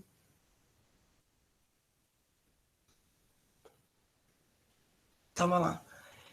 Quem quer ler para mim? Leia aí alguém. Texto. Eu leio. Quando o apóstolo Paulo... Vocês estão me ouvindo bem? Tá dando eco. Então é melhor eu fechar aqui, outra pessoa lê. Tá com eco. Vai, Madá, então. Quando o apóstolo Paulo refletia sobre suas experiências de vida, ele observou que suas maiores conquistas humanas eram como lixo quando comparadas com a sublimidade do valor de conhecer Jesus Cristo. Filipenses 3, de 7 a 9. Embora ele tivesse muito do que se orgulhar, Paulo voluntariamente desistiu daquilo tudo para que ele pudesse conhecer Cristo e ser encontrado nele. Embora as parábolas do tesouro oculto e da pérola de grande valor estejam entre as parábolas mais curtas de Jesus, as ricas figuras encontradas nelas expressam poderosamente o que Paulo aprendera ser verdadeiro, que Jesus Cristo é o maior tesouro que qualquer pessoa pode jamais esperar obter. Sim. Próximo. A pergunta de valor. Tanto a parábola do tesouro oculto quanto a pérola de grande valor tratam do valor do reino dos céus. No uso contemporâneo, o conceito de valor, às vezes, é usado como um sinônimo de ética. Discussões políticas, frequentemente, fazem alusão a valores nacionais e a valores familiares. Nessas instâncias de valores, normalmente se refere a objetivar padrões morais. Contudo, a rigor, o valor tem a ver com a avaliação subjetiva de um indivíduo ou de uma coisa. Um carro pode ser um valor aos olhos aos olhos do seu atual dono, aos olhos de um comprador em potencial. Dinheiro é a fonte frequente de tensão matrimonial quando o marido e a mulher valorizam as coisas diferentemente. Então, vamos pensar. O que é valor para as pessoas do mundo? O que é ter... O que é... Mesmo para a igreja, gente, o que foi traduzido hoje para a igreja? Que é a questão de você ser abençoado. O que é um cristão abençoado, gente? Para o mundo moderno. Casa, carro, empresário. Tem uma empresa com 25 mil funcionários e 25 carros na garagem. Moro em Miami. Será que esse cara, ele lê a palavra? Será que esse cara serve a Deus verdadeiramente?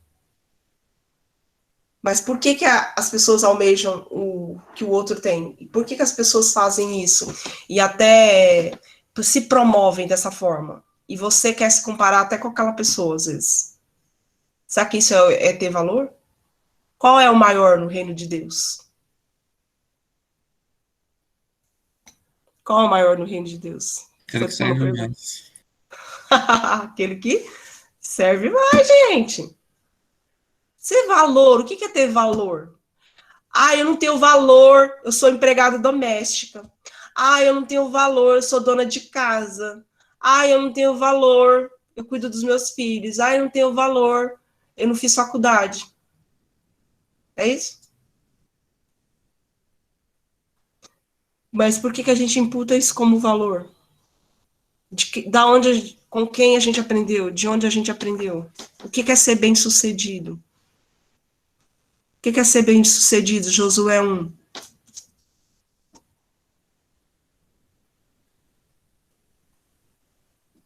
Josué 1, alguém responde? Ser forte e corajoso? Não. Porque estarei contigo? Não. Medir? Está na palavra.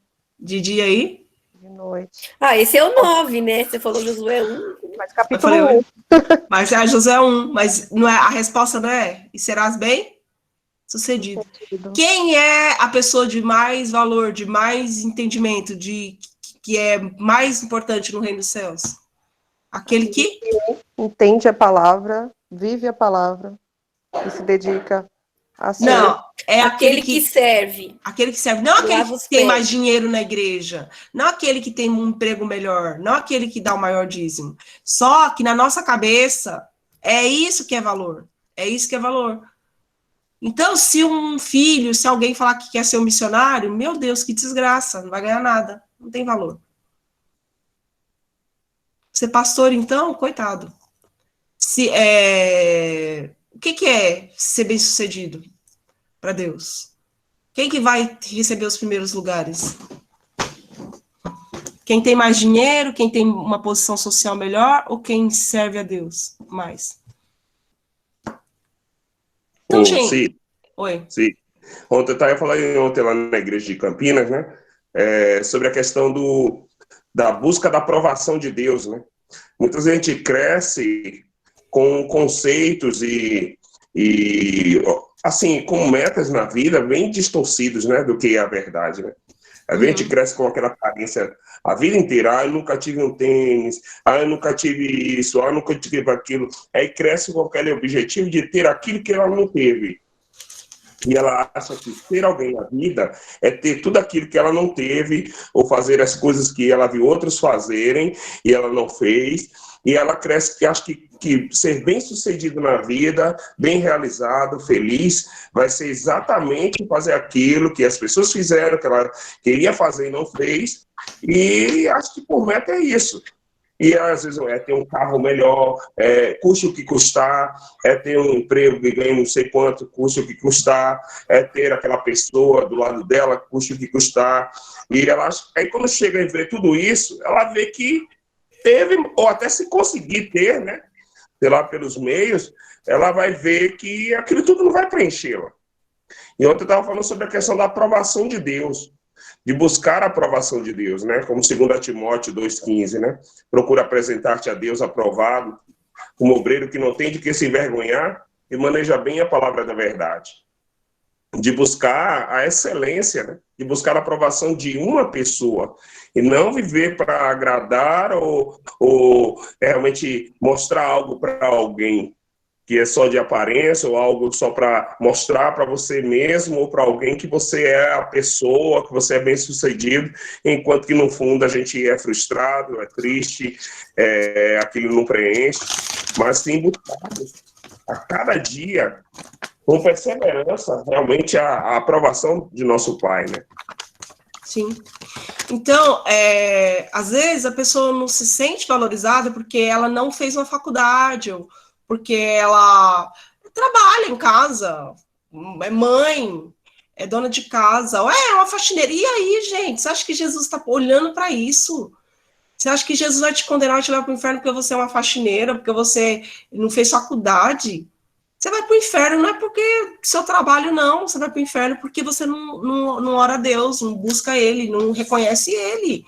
Só que você busca valores, e ter e ser, para ser aprovado pelo mundo, para ser aprovado pelas pessoas. Eu não estou dizendo que ninguém deve estudar, que ninguém deve procurar fazer, devemos, mas o maior objetivo na vida de um cristão é temer a Ele. E é honra ser um missionário, é honra ser um servo de Deus, é honra, isso é honra, né? O Senhor, Ele honra, é uma bênção, sabe?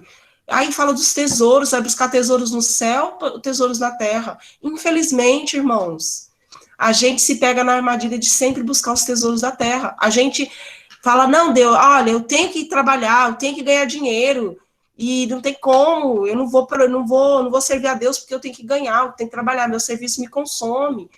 E aí, às vezes, você é consumido pelo seu serviço, você trabalha tanto para criar um filho mimado, para dar tudo, para dar faculdade e coisa, aí seu filho fica mais bobo ainda, que aí ele se revolta porque ele tem tudo.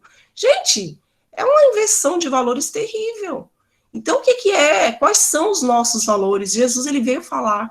Então, assim, quando você acha, você deixa tudo do lado e você fica com aquela pérola de grande valor. Okay. Né? Oi. Isso lembra também, linkando, né, com a parábola do jovem rico, né? Sim.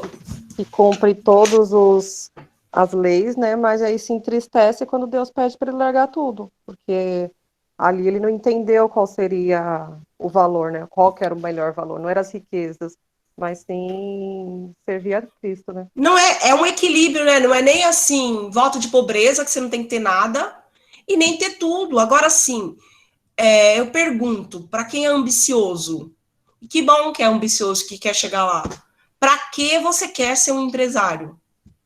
Para que você quer ser um empresário? Os anos vão passando, as pessoas vão, algumas, né, que eu conheci há 10, 20 anos atrás, foram enriquecer, algumas se enriqueceram, né?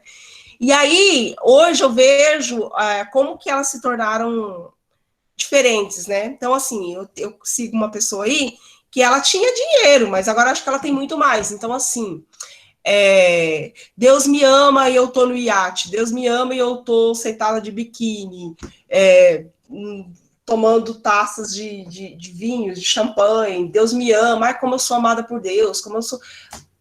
Aí eu fico olhando, é para isso? Você quer ser rico para quê? Para comprar um iate e esnobar, para ficar indo para Disney e esnobar, para dizer, ai, Deus me ama, eu sou tão rico, ai, como ele me ama. Ou, eu gostei tanto aquele dia que o pastor Silvio foi lá, né, e falou daquele empresário que emprega muitas pessoas, que ele é rico, né? E aí ele foi lá e fez uma padaria para ajudar as pessoas. Ele ajuda no seminário do pessoal do BT. Gente, lá da missão. Ele tem várias frentes, e ele é um empresário, ele usa para isso, gente. Se você quer ser empresário, se você quer ganhar dinheiro, que seja para o motivo certo, que seja para missões.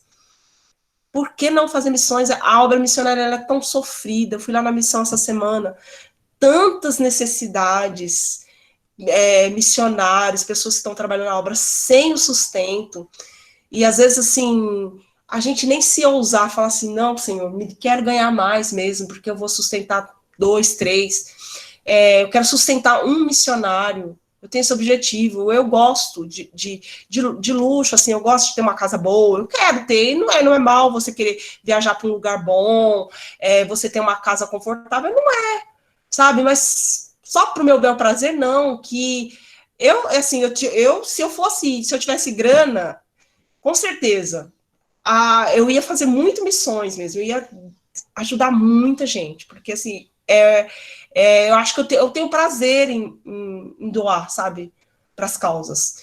Então, assim, até essa questão de você querer ter dinheiro, pode ser um motivo egoísta, só para você. Gente, a obra missionária é o que mais sofre, gente. Fala, Zé. Às vezes não precisa ter muito dinheiro, né? A gente pensa assim, para fazer missão, não precisa ter muito dinheiro para ser generoso, para ajudar as pessoas, porque se fosse assim, eu vejo assim, a oferta da viúva pobre, ela deu tudo que ela tinha, né? Eu acho que às vezes a gente usa como pretexto se eu tivesse muito dinheiro para fazer missões. Isso não é verdade. Eu acho que assim, a gente pode ter o que for. Eu acho que quanto mais você tem, com um pouco que você tem, você reparte. Quando você mais tem, você também reparte mais ainda. Né? Sim. Eu acho que você é fiel no pouco, Deus te coloca sobre muito. Então, se você sabe administrar o pouco que você tem aos olhos dos outros, né, pode ser pouco, mas para nós é muito. E se a gente sabe ser generoso, ser dadivoso, dar com liberalidade naquilo que temos, a gente vai ser sempre assim, não importa a quantidade que seja. Seja no salário mínimo, seja em 10 salários mínimos ou quanto for, a gente vai ser assim. Agora, se a gente não é no pouco, a gente também não vai ser no muito. Sim, também. Mas estou falando assim, que às vezes tem gente que tem essas pretensões de ser, né? De ter muito dinheiro. Mas para que você quer ter muito dinheiro? Para quê? Para você dizer que você é abençoada, que a sua vida é perfeita, tirar fotos minhas perfeitas, colocar no Instagram, mostrar para todo mundo que Deus te ama mais, né? É para isso, gente. Eu acho que Deus tem um objetivo além da sua vida, sabe? Contribua, ore. Senhor, eu tenho um desafio aí, eu quero sustentar um missionário, quero ajudar no sustento de alguém. Nossa, como Deus abençoa quando a gente faz a obra dele, sabe, irmãos? Eu sei que eu fui, né? Fui para o campo, Deus me sustentou, eu voltei, o Senhor continua me abençoando, estou aqui na minha casa, ainda tem coisa para fazer aqui. Mas assim, Deus ele faz. Agora, o que é o dinheiro para você? O que é ser bem-sucedido para você? Né? O que as pessoas estão te ensinando? O que você aprende com essa questão do valor? O que é ter valor? Né? Eu vejo mulheres se menosprezando porque elas não têm uma instrução. Mas, gente, como ela é abençoada. Nossa igreja mesmo tem as irmãs que fez faculdade, que trabalham, mas tem as que não. E aí, são tão abençoadas, ajudaram a igreja, ajuda com bazar, ajuda fazendo os bolos, já ajudou de outras formas. Quer dizer que a Juventina, porque a Juventina não fez uma faculdade, ela é menos do que a Suelen, porque tem uma empresa? Não. Fala aí, Mi. Eu posso dizer que eu sou muito abençoada e que eu moro num palácio. Sim. Eu posso dizer que eu sou abençoada em tudo, graças a Deus. Às vezes a pessoa fala, mas é pouco. Não é pouco, não. Trabalho sim, faço faxina, tenho minhas coisinhas aqui, mas eu sou abençoada. Não me falta nada. Não me falta nada. Não é pelo cargo, gente, não é pelo que você... Mas assim, é pelo seu coração, pelo que você faz. Deus não está preocupado. É verdade. Não é? Mas a gente impõe isso como valor, a gente se sente às vezes menos por causa disso, né? Eu sou menos, porque eu não tenho, porque eu não sei, porque minha casa é menor. Aí fica lá os outros dizendo, porque eu sou tão abençoado, eu tenho tantos... Acho que quando, né, Simone, acho que quando a pessoa sente se abençoada, não é realmente, não é pelo que tem. Hoje eu posso falar que eu sou abençoada, a pessoa pode falar assim, mas eu não sou abençoada. Quando a pessoa começa a crescer, começa a entender, começa a entender os caminhos de Deus, a ler a palavra, isso daí é ser abençoado. É olhar para as coisas de Deus, é olhar para a sua palavra, tentar e fazer com que você não peque, que você anda ali no caminho dele. E se você peca, você admite ser um pecador, mas olhando para as coisas de Deus, né? Sim. E não ser egoísta e nem olhar para o que aquele tem. Porque às vezes o que aquele tem, muito, você não seria feliz. Sim. Né? E a vida dele, né? E assim, às vezes Deus vai chamar aquela para ser um empresário e aquele para ser um empregado do empresário. Sim. E aí? Sim. Para Deus isso muda? Não. Para Deus isso não muda. Mas o que muda, gente, é a sua vida espiritual. Você deixa tudo para estudar a palavra, você coloca a palavra em primeiro lugar, ela é a pérola de grande valor, você encontrou esse Deus, você não vai abandonar ele por ninguém, nem por nada, nem por empresa, nem por marido, nem por filho, nem por nada, porque é isso, deixou tudo e comprou, é isso, esses são os valores que Cristo quer nos ensinar, e muitas vezes a gente entra em confronto, porque a gente quer ser, gente, a sociedade está nos engolindo, com essa novo jeito de viver da mulher, a mulher que tem que ser independente, a mulher feminista, a mulher que faz e acontece, a mulher que não precisa de ninguém, a mulher que não cuida, que ter filho é vergonha. Olha os valores que estão sendo impressos hoje para a sociedade, né?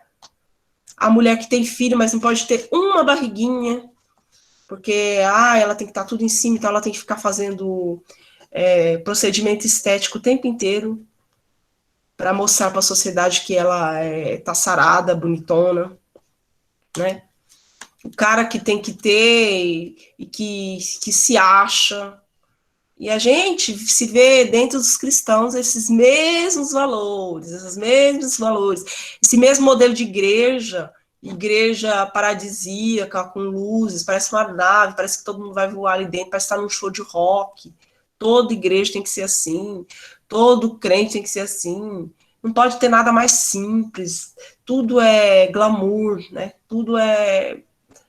Então, os valores, e não a oração, mas sim viver de aparência, da estética de uma igreja, do seu corpo, da sua beleza, valores invertidos, né?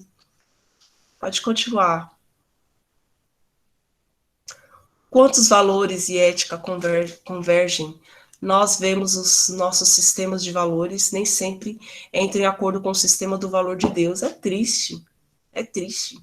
A gente vai buscando, e a gente esquece de buscar em primeiro lugar o reino para as coisas serem acrescentadas. Então, o seu objetivo é ganhar. Mas não, se eu coloco o reino de Deus, Deus acrescenta. Eu faço o inverso. Quem já se pegou buscando as coisas do mundo, achando que Deus vai acrescentar? Quem já se viu ao contrário? Alguém quer dar um testemunho aí? Nesse sentido? De ter invertido e ter chegado à conclusão que estava errado e que Deus advertiu?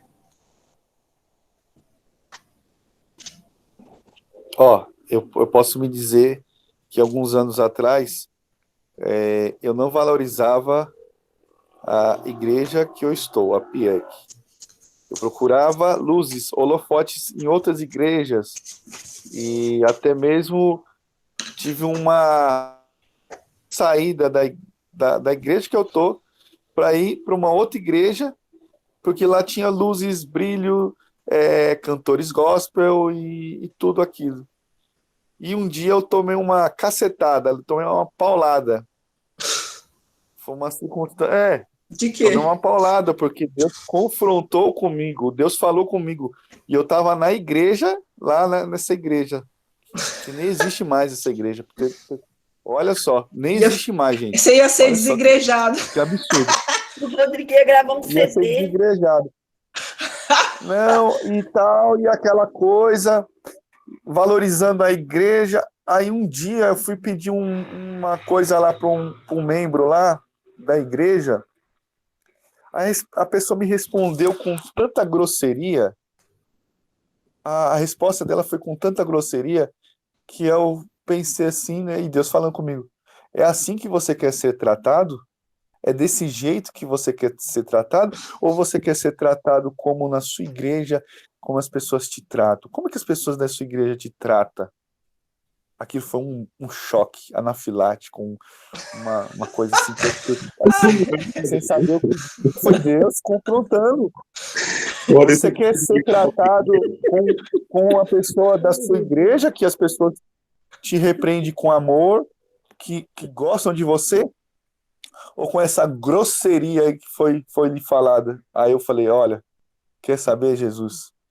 Me perdoa, estou me reconciliando com o Senhor e vou valorizar, porque os outros aqui não querem nada comigo aqui, então a minha igreja tem mais que me ama e quer eu aqui. E aí eu comecei a mudar meu pensamento, porque luzes, brilho, fui atrás disso. Sim. Alguém mais quer testemunhar?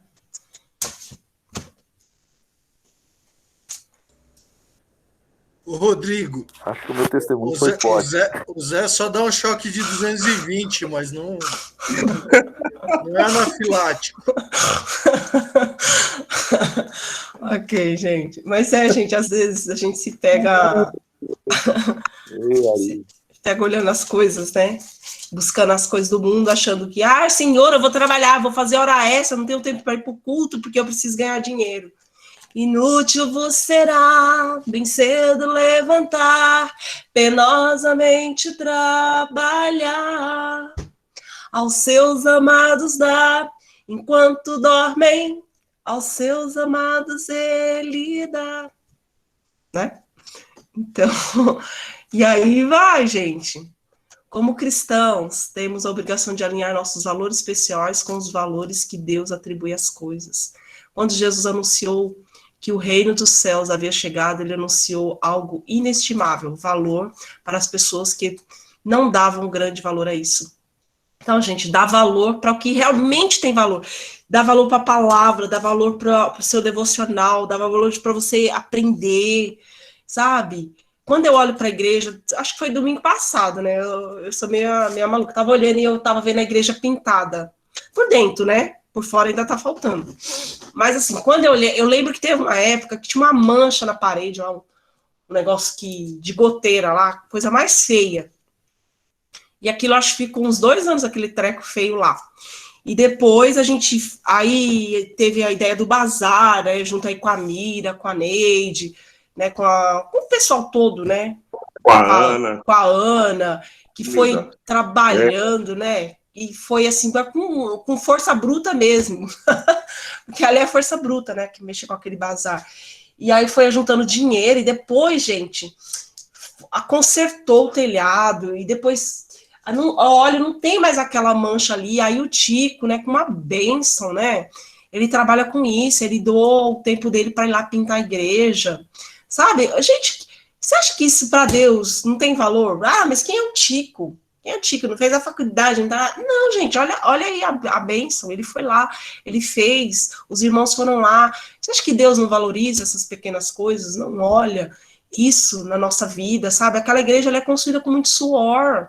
Não tem empresário todo domingo entregando chequinho e falar, tá, faz aí. Não tem. E eu já falei, Senhor, manda uns empresários pra cá. Mas não manda, não. O Tico é o nosso Bezalel. Não tem, não. Só tem gente simples, né? Não tô falando que tá nem pobre, né? Ele é. Não tem. Só tem gente classe média, gente que trabalha ali, o pão, come o pão de cada dia. Mas é isso, eu não tô pedindo, gente. Discordo, só tem gente rica. É? O Ari, dá aí uma doação aí, gente, pra gente. Amém. Sabe, gente? E é assim, por que Deus, se Deus quisesse, ele colocaria lá um monte de gente de nariz empinado lá para dar chequinho para nós lá, não. Ô, Si, Isso é uma reflexão assim que eu não ia gravar um CD que nem o Rodrigo, mas tenho dons, né? Assim. Mas uma vez eu fiz, assim, há anos atrás, né? Acho que em período de transição, né? Mesmo da igreja. E aí eu falei, é isso que Deus tem para nós, essa porção aqui no centro de São Paulo, no bairro do Cambuci, essa comunidade que está aí, o Vitor até pregou no domingo passado, estamos aqui há quase 70 anos, gente. Quantas gerações passaram? Eu estava conversando com a Raquel, que é a moça que está indo na igreja, né? E falando do trabalho com as crianças, quantas gerações já passaram, já foram formadas, e essa é a nossa particularidade, né? É o que Deus tem para nós. Estamos ali em missão, né? É público, né? Nossa congregação é pública, mas assim, a gente tem nossas particularidades, né? Esse é o nosso povo, e essa reflexão fez muito bem para mim, que é eu entender, né, onde Deus me colocou, e para eu não ficar olhando a grama do vizinho, a igreja, a mega church do vizinho, a teologia do vizinho, entendeu? As apostilas do vizinho, essas coisas. Sim, sim. Os valores, onde Deus te colocou, olhar valor, gente, quando você fala de valor, fala em várias coisas, valor da sua casa, da sua família, qual que é o seu brasão de família aí, como que vocês vivem, sabe, por que você tem que ser igual à família do outro, por que essa competitividade, por que eu tenho que ser igual ao outro, por que a minha família tem que ser igual a outra, por que eu tenho que ter o dinheiro do outro, a casa do outro, tudo do outro, por que eu não olho, por que Deus está me dando isso, por que a minha vida é assim? Porque, gente, como uma pessoa que busca valores assim, ela sofre porque ela nunca vai estar realizada, porque ela tem sempre alguém melhor do que ela, tem sempre uma igreja melhor que a nossa, tem sempre uma pessoa mais rica do que a gente, vai ter sempre, né? Então, assim, mas se busca com a mesma intensidade essa palavra, com a mesma intensidade que você busca ganhar dinheiro. É sério, gente. A mesma intensidade. Você passa horas e horas, até de madrugada, estudando a palavra, e se for preciso, você faz hora extra para ganhar teu dinheiro. Então, aí, qual que é o seu valor? Até onde você vai? Né? Pode passar, Su. A gente já vai, daqui a pouco, terminando. A busca do tesouro. Olha que coisa maravilhosa.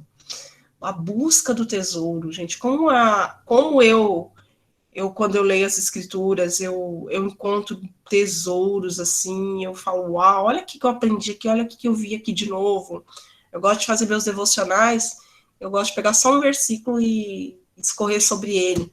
E ali, num versículo, eu descubro tanta coisa para a minha vida. Trago tantas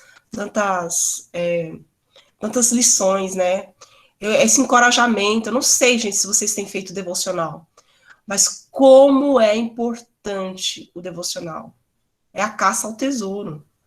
Se você não faz devocional, você perde. Porque ali é você e Deus descobrindo coisas assim maravilhosas. É cavando, lendo as escrituras, vendo. Olha, o que significa isso? Como a gente viu tantas parábolas, qual o significado das parábolas? Semana passada a gente falou da festa dos tabernáculos. O que significava o tanque de Siloé, o que significa isso, quantos tesouros, que tesouro descobrir o que é o verdadeiro valor da vida. Você para de sofrer, né? Você deixa de sofrer, você deixa de se comportar num tipo de padrão e começa a conhecer a verdade liberta, né? Muitas histórias populares são sobre caça ao tesouro, piratas ou foras da lei, numa reserva escondida de tesouro, fariam um mapa para ajudá-lo a encontrar mais tarde. Anos mais tarde, outros encontrariam o mapa e tentariam recuperar o tesouro perdido. Eu nunca gostei de ver Piratas do Caribe, né? Essas coisas assim, mas é sempre... Eu gosto mais de Indiana Jones, que tem sempre um tesouro, né? Para achar e tal. E adoro aquele filme do Indiana Jones, as aventuras, né? Mas a Bíblia, a leitura das Escrituras é uma descoberta. É uma descoberta, assim, são tesouros inestimáveis. Gente, ninguém te tira. Aquilo que você descobriu, ninguém te tira. Nessa parábola, um trabalhador inesperadamente se depara com um tesouro. que havia enterrado em um campo. No mundo antigo, não era incomum que as pessoas enterrassem seus valores para mantê-los protegidos. Se o dono morresse antes de retornar ao tesouro, ele ficaria escondido até que alguém encontrasse por acaso. Próximo. Quando esse trabalhador encontrou o tesouro, ele decidiu vender todos os seus bens para poder comprar o campo que continha o valor dos bens enterrados. Sua única paixão ardente era comprar o tesouro. Uma vez que o campo pertencesse a ele, o tesouro também pertenceria. Entenderam a história? Porque você vende tudo para comprar o campo, porque lá tem um tesouro. E aí, qual que é o significado disso, José Olívio? Como se é a pérola de grande valor, né? Você vê também a questão do valor do... Eu comentei isso, foi em outra ocasião, não lembro agora com quem foi, mas sobre a questão do... Quando você conhece Jesus, né? Jesus, para nós, eu conheci com o Vitor Bezerra. Foi com o Vitor Bezerra aqui no café da tarde, aqui de quinta-feira. Não sei se ele recorda. E a gente estava discutindo exatamente, também lá na igreja, lá no escritório, a gente estava conversando sobre isso. Eu citei para ele, Vitor, essa parábola para mim representa realmente o maior valor que eu tenho na minha vida, que é Jesus. Por ele eu largo tudo.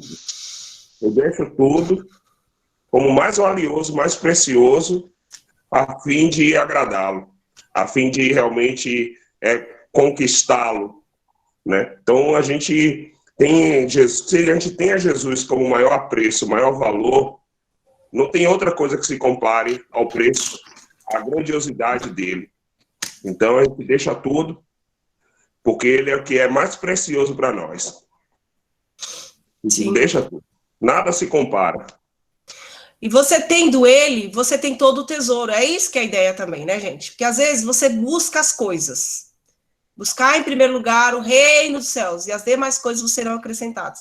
Então, assim, se você buscar do jeito certo, as outras coisas você tem. Agora, se você buscar seus valores, você vai se cansar. Por que tem gente que está estressado, só trabalha, não tem ânimo na vida? Porque está buscando os valores do mundo, o agradar o... Mas se você buscar Deus, ele te dá força para você encarar seu serviço do dia a dia. Tem gente, irmãos, que não tem ânimo para trabalhar fora. Não encontra, fala, meu Deus, não faz sentido. Mas se buscar as escrituras, vai ter uma palavra aqui que vai te ajudar a trabalhar e seu dia passar uma bênção, você conseguir trabalhar. Trabalhar, gente, não é coisa...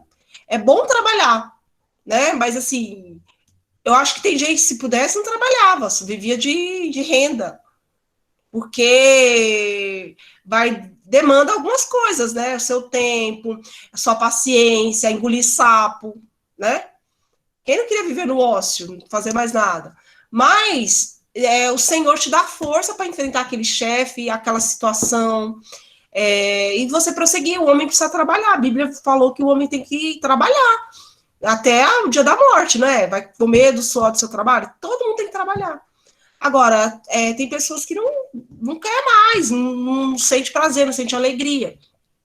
Mas porque não tem a força das escrituras para ajudar ela a enfrentar? Porque é difícil.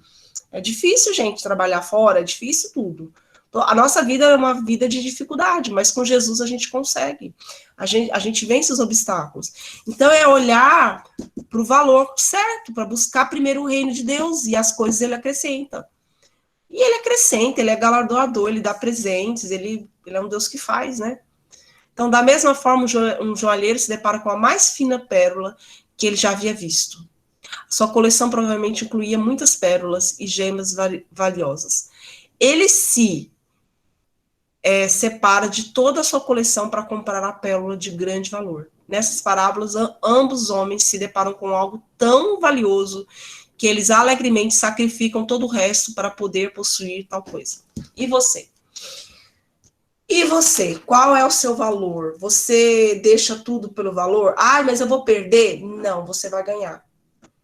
Ah, vou deixar tudo para servir a Deus? Então eu não vou ter nada, não vou ser ninguém. Não. Você vai ter, Deus vai te abençoar.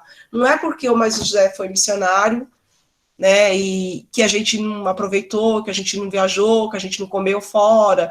A gente foi até para Disney, foi até engraçado isso. O povo se matando para ir para Disney, trabalhando 3, 4 anos, juntando dinheiro para ir para Disney. Eu mais o Zé se preparando para ir para a Índia. Ó, a piada. Não gastou 1 centavo e foi para Disney. E o povo paga em 1000 prestações. Ai, quero ver a princesa, a Cinderela, vou para Disney. O Senhor vai nos presentear com a Disney. Sabe, gente? Porque tudo tem que ser da sua mão, do seu braço, tem que fazer. O Senhor, ele dá presentes para nós, ele faz coisas para nós. Busca o primeiro reino de Deus, coisas ele acrescenta.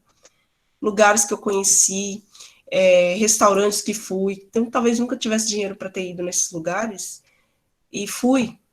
O Senhor me abençoou, nem pedi, nunca tive pretensão, não sou romântica, não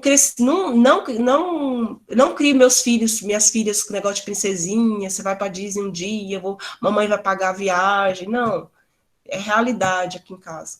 Mas assim, eu sei que tem muita gente adulta que tem esse sonho de ir para Disney, e aí, eu vou trabalhar 3 anos para pagar as passagens, eu vou lá, vou realizar meu sonho, sabe? Deus pode te presentear, Deus pode te levar. O que você quer fazer? Quais são os seus valores? Né? O que Deus tem para você? Se Deus tem, se você tem no coração, você quer ter uma casa, você quer viajar, Deus pode te dar, Deus faz, sabe? Busca o reino de Deus, sua justiça e coisas ele acrescenta. Se ele acrescentar, se você for bem, se não for também, isso não é o fim do mundo. Eu não fui para Disney, vi a vida toda, eu não fui para Disney, não conheci a Europa, e daí? E daí? Nem olhos viram, nem ouvidos ouviram o que Deus tem preparado para aqueles que o amam. Quando eu me deparo com esse texto, eu falo, uau, gente, o que tem lá? Que nem olhos viram, nem ouvidos ouviram, que Deus tem preparado para mim. Eu falo, o negócio deve ser bom. Deve ser top. Tem ele, tem Jesus. Né? E eu sei, assim, que é muito maravilhoso, gente, rever os nossos valores, rever os conceitos, os nossos valores, deixar de sofrer, deixar de se menosprezar, deixar de se achar que é menos, porque você não tem a casa que o outro tem, o carro que o outro tem, a vida que o outro tem, e olhar para o valor que é Cristo, e deixar ele ser o valor, e deixar ele te presentear. Deus quer te presentear. Ele é galardoador daquele que busca. Os presentes que eu recebi de Deus, eu sei que foi Ele que me deu, né? E os presentes que Deus tem para te dar, e Ele conhece os desejos do seu coração, deleita-te no Senhor, e Ele satisfará os desejos do seu coração. Entrega teu caminho, confia nele, e o mais Ele fará. Entrega o teu caminho, porque está segurando. Entrega teu caminho, deixa Ele fazer. Deleita-te nele, é deleitar nas Escrituras. Busca o tesouro, lê a palavra, encontre bálsamo, ansiedade, tristeza, vai tudo embora, gente, porque tem resposta aqui, sustento. A palavra é tudo, gente. E por isso que o cara deixa tudo e fica com esse tesouro. Por isso, então tem que deixar tudo mesmo e ficar com as Escrituras. Amém? Semana que vem a gente tem que terminar, hein? A última aula, vamos ver se a gente consegue correr aqui e terminar essa série aqui. Amém? Terminamos. Amém. Glória a Deus. É isso aí. Então, vamos orar, então, para a gente encerrar aqui. Vou pedir para uma pessoa fazer oração. Pode ser... Carlinhos está aí? Está conectado ainda? Eu vi ele aí.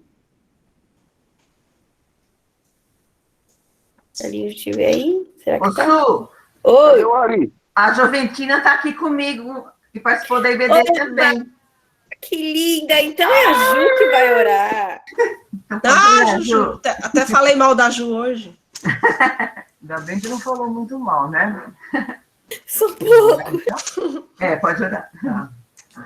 Senhor, nosso Deus e nosso Pai, em nome de Jesus, eu quero te agradecer, Senhor, por este lindo dia. Quero te agradecer, Senhor, por este momento, Senhor, de ensinamento da Tua Palavra. A Tua Palavra, Senhor, ela é um tesouro, é um guia para as nossas vidas, ó Pai. Como a Tua serva tem falado, Pai, nós temos que procurar o maior tesouro da nossa vida, que é Jesus, o nosso Salvador. Que muitos dos teus filhos, Senhor, possam entender bem a tua palavra, Pai, e te buscar mais e mais, Senhor. Obrigado, Senhor, por esse momento tão maravilhoso, Senhor, na tua presença, e que toda a tua igreja, Senhor, possa participar, Senhor, dessa escola bíblica online que o Senhor tem preparado, Pai. Muito obrigado. Nos dê uma tarde abençoada e um culto abençoado daqui a algumas horas. Nós oramos em nome de Jesus. Amém. Amém. Amém. Amém. Carla, você levantou a mão, Amém. quer falar? Carlinha levantou a mão? Alguém quer falar?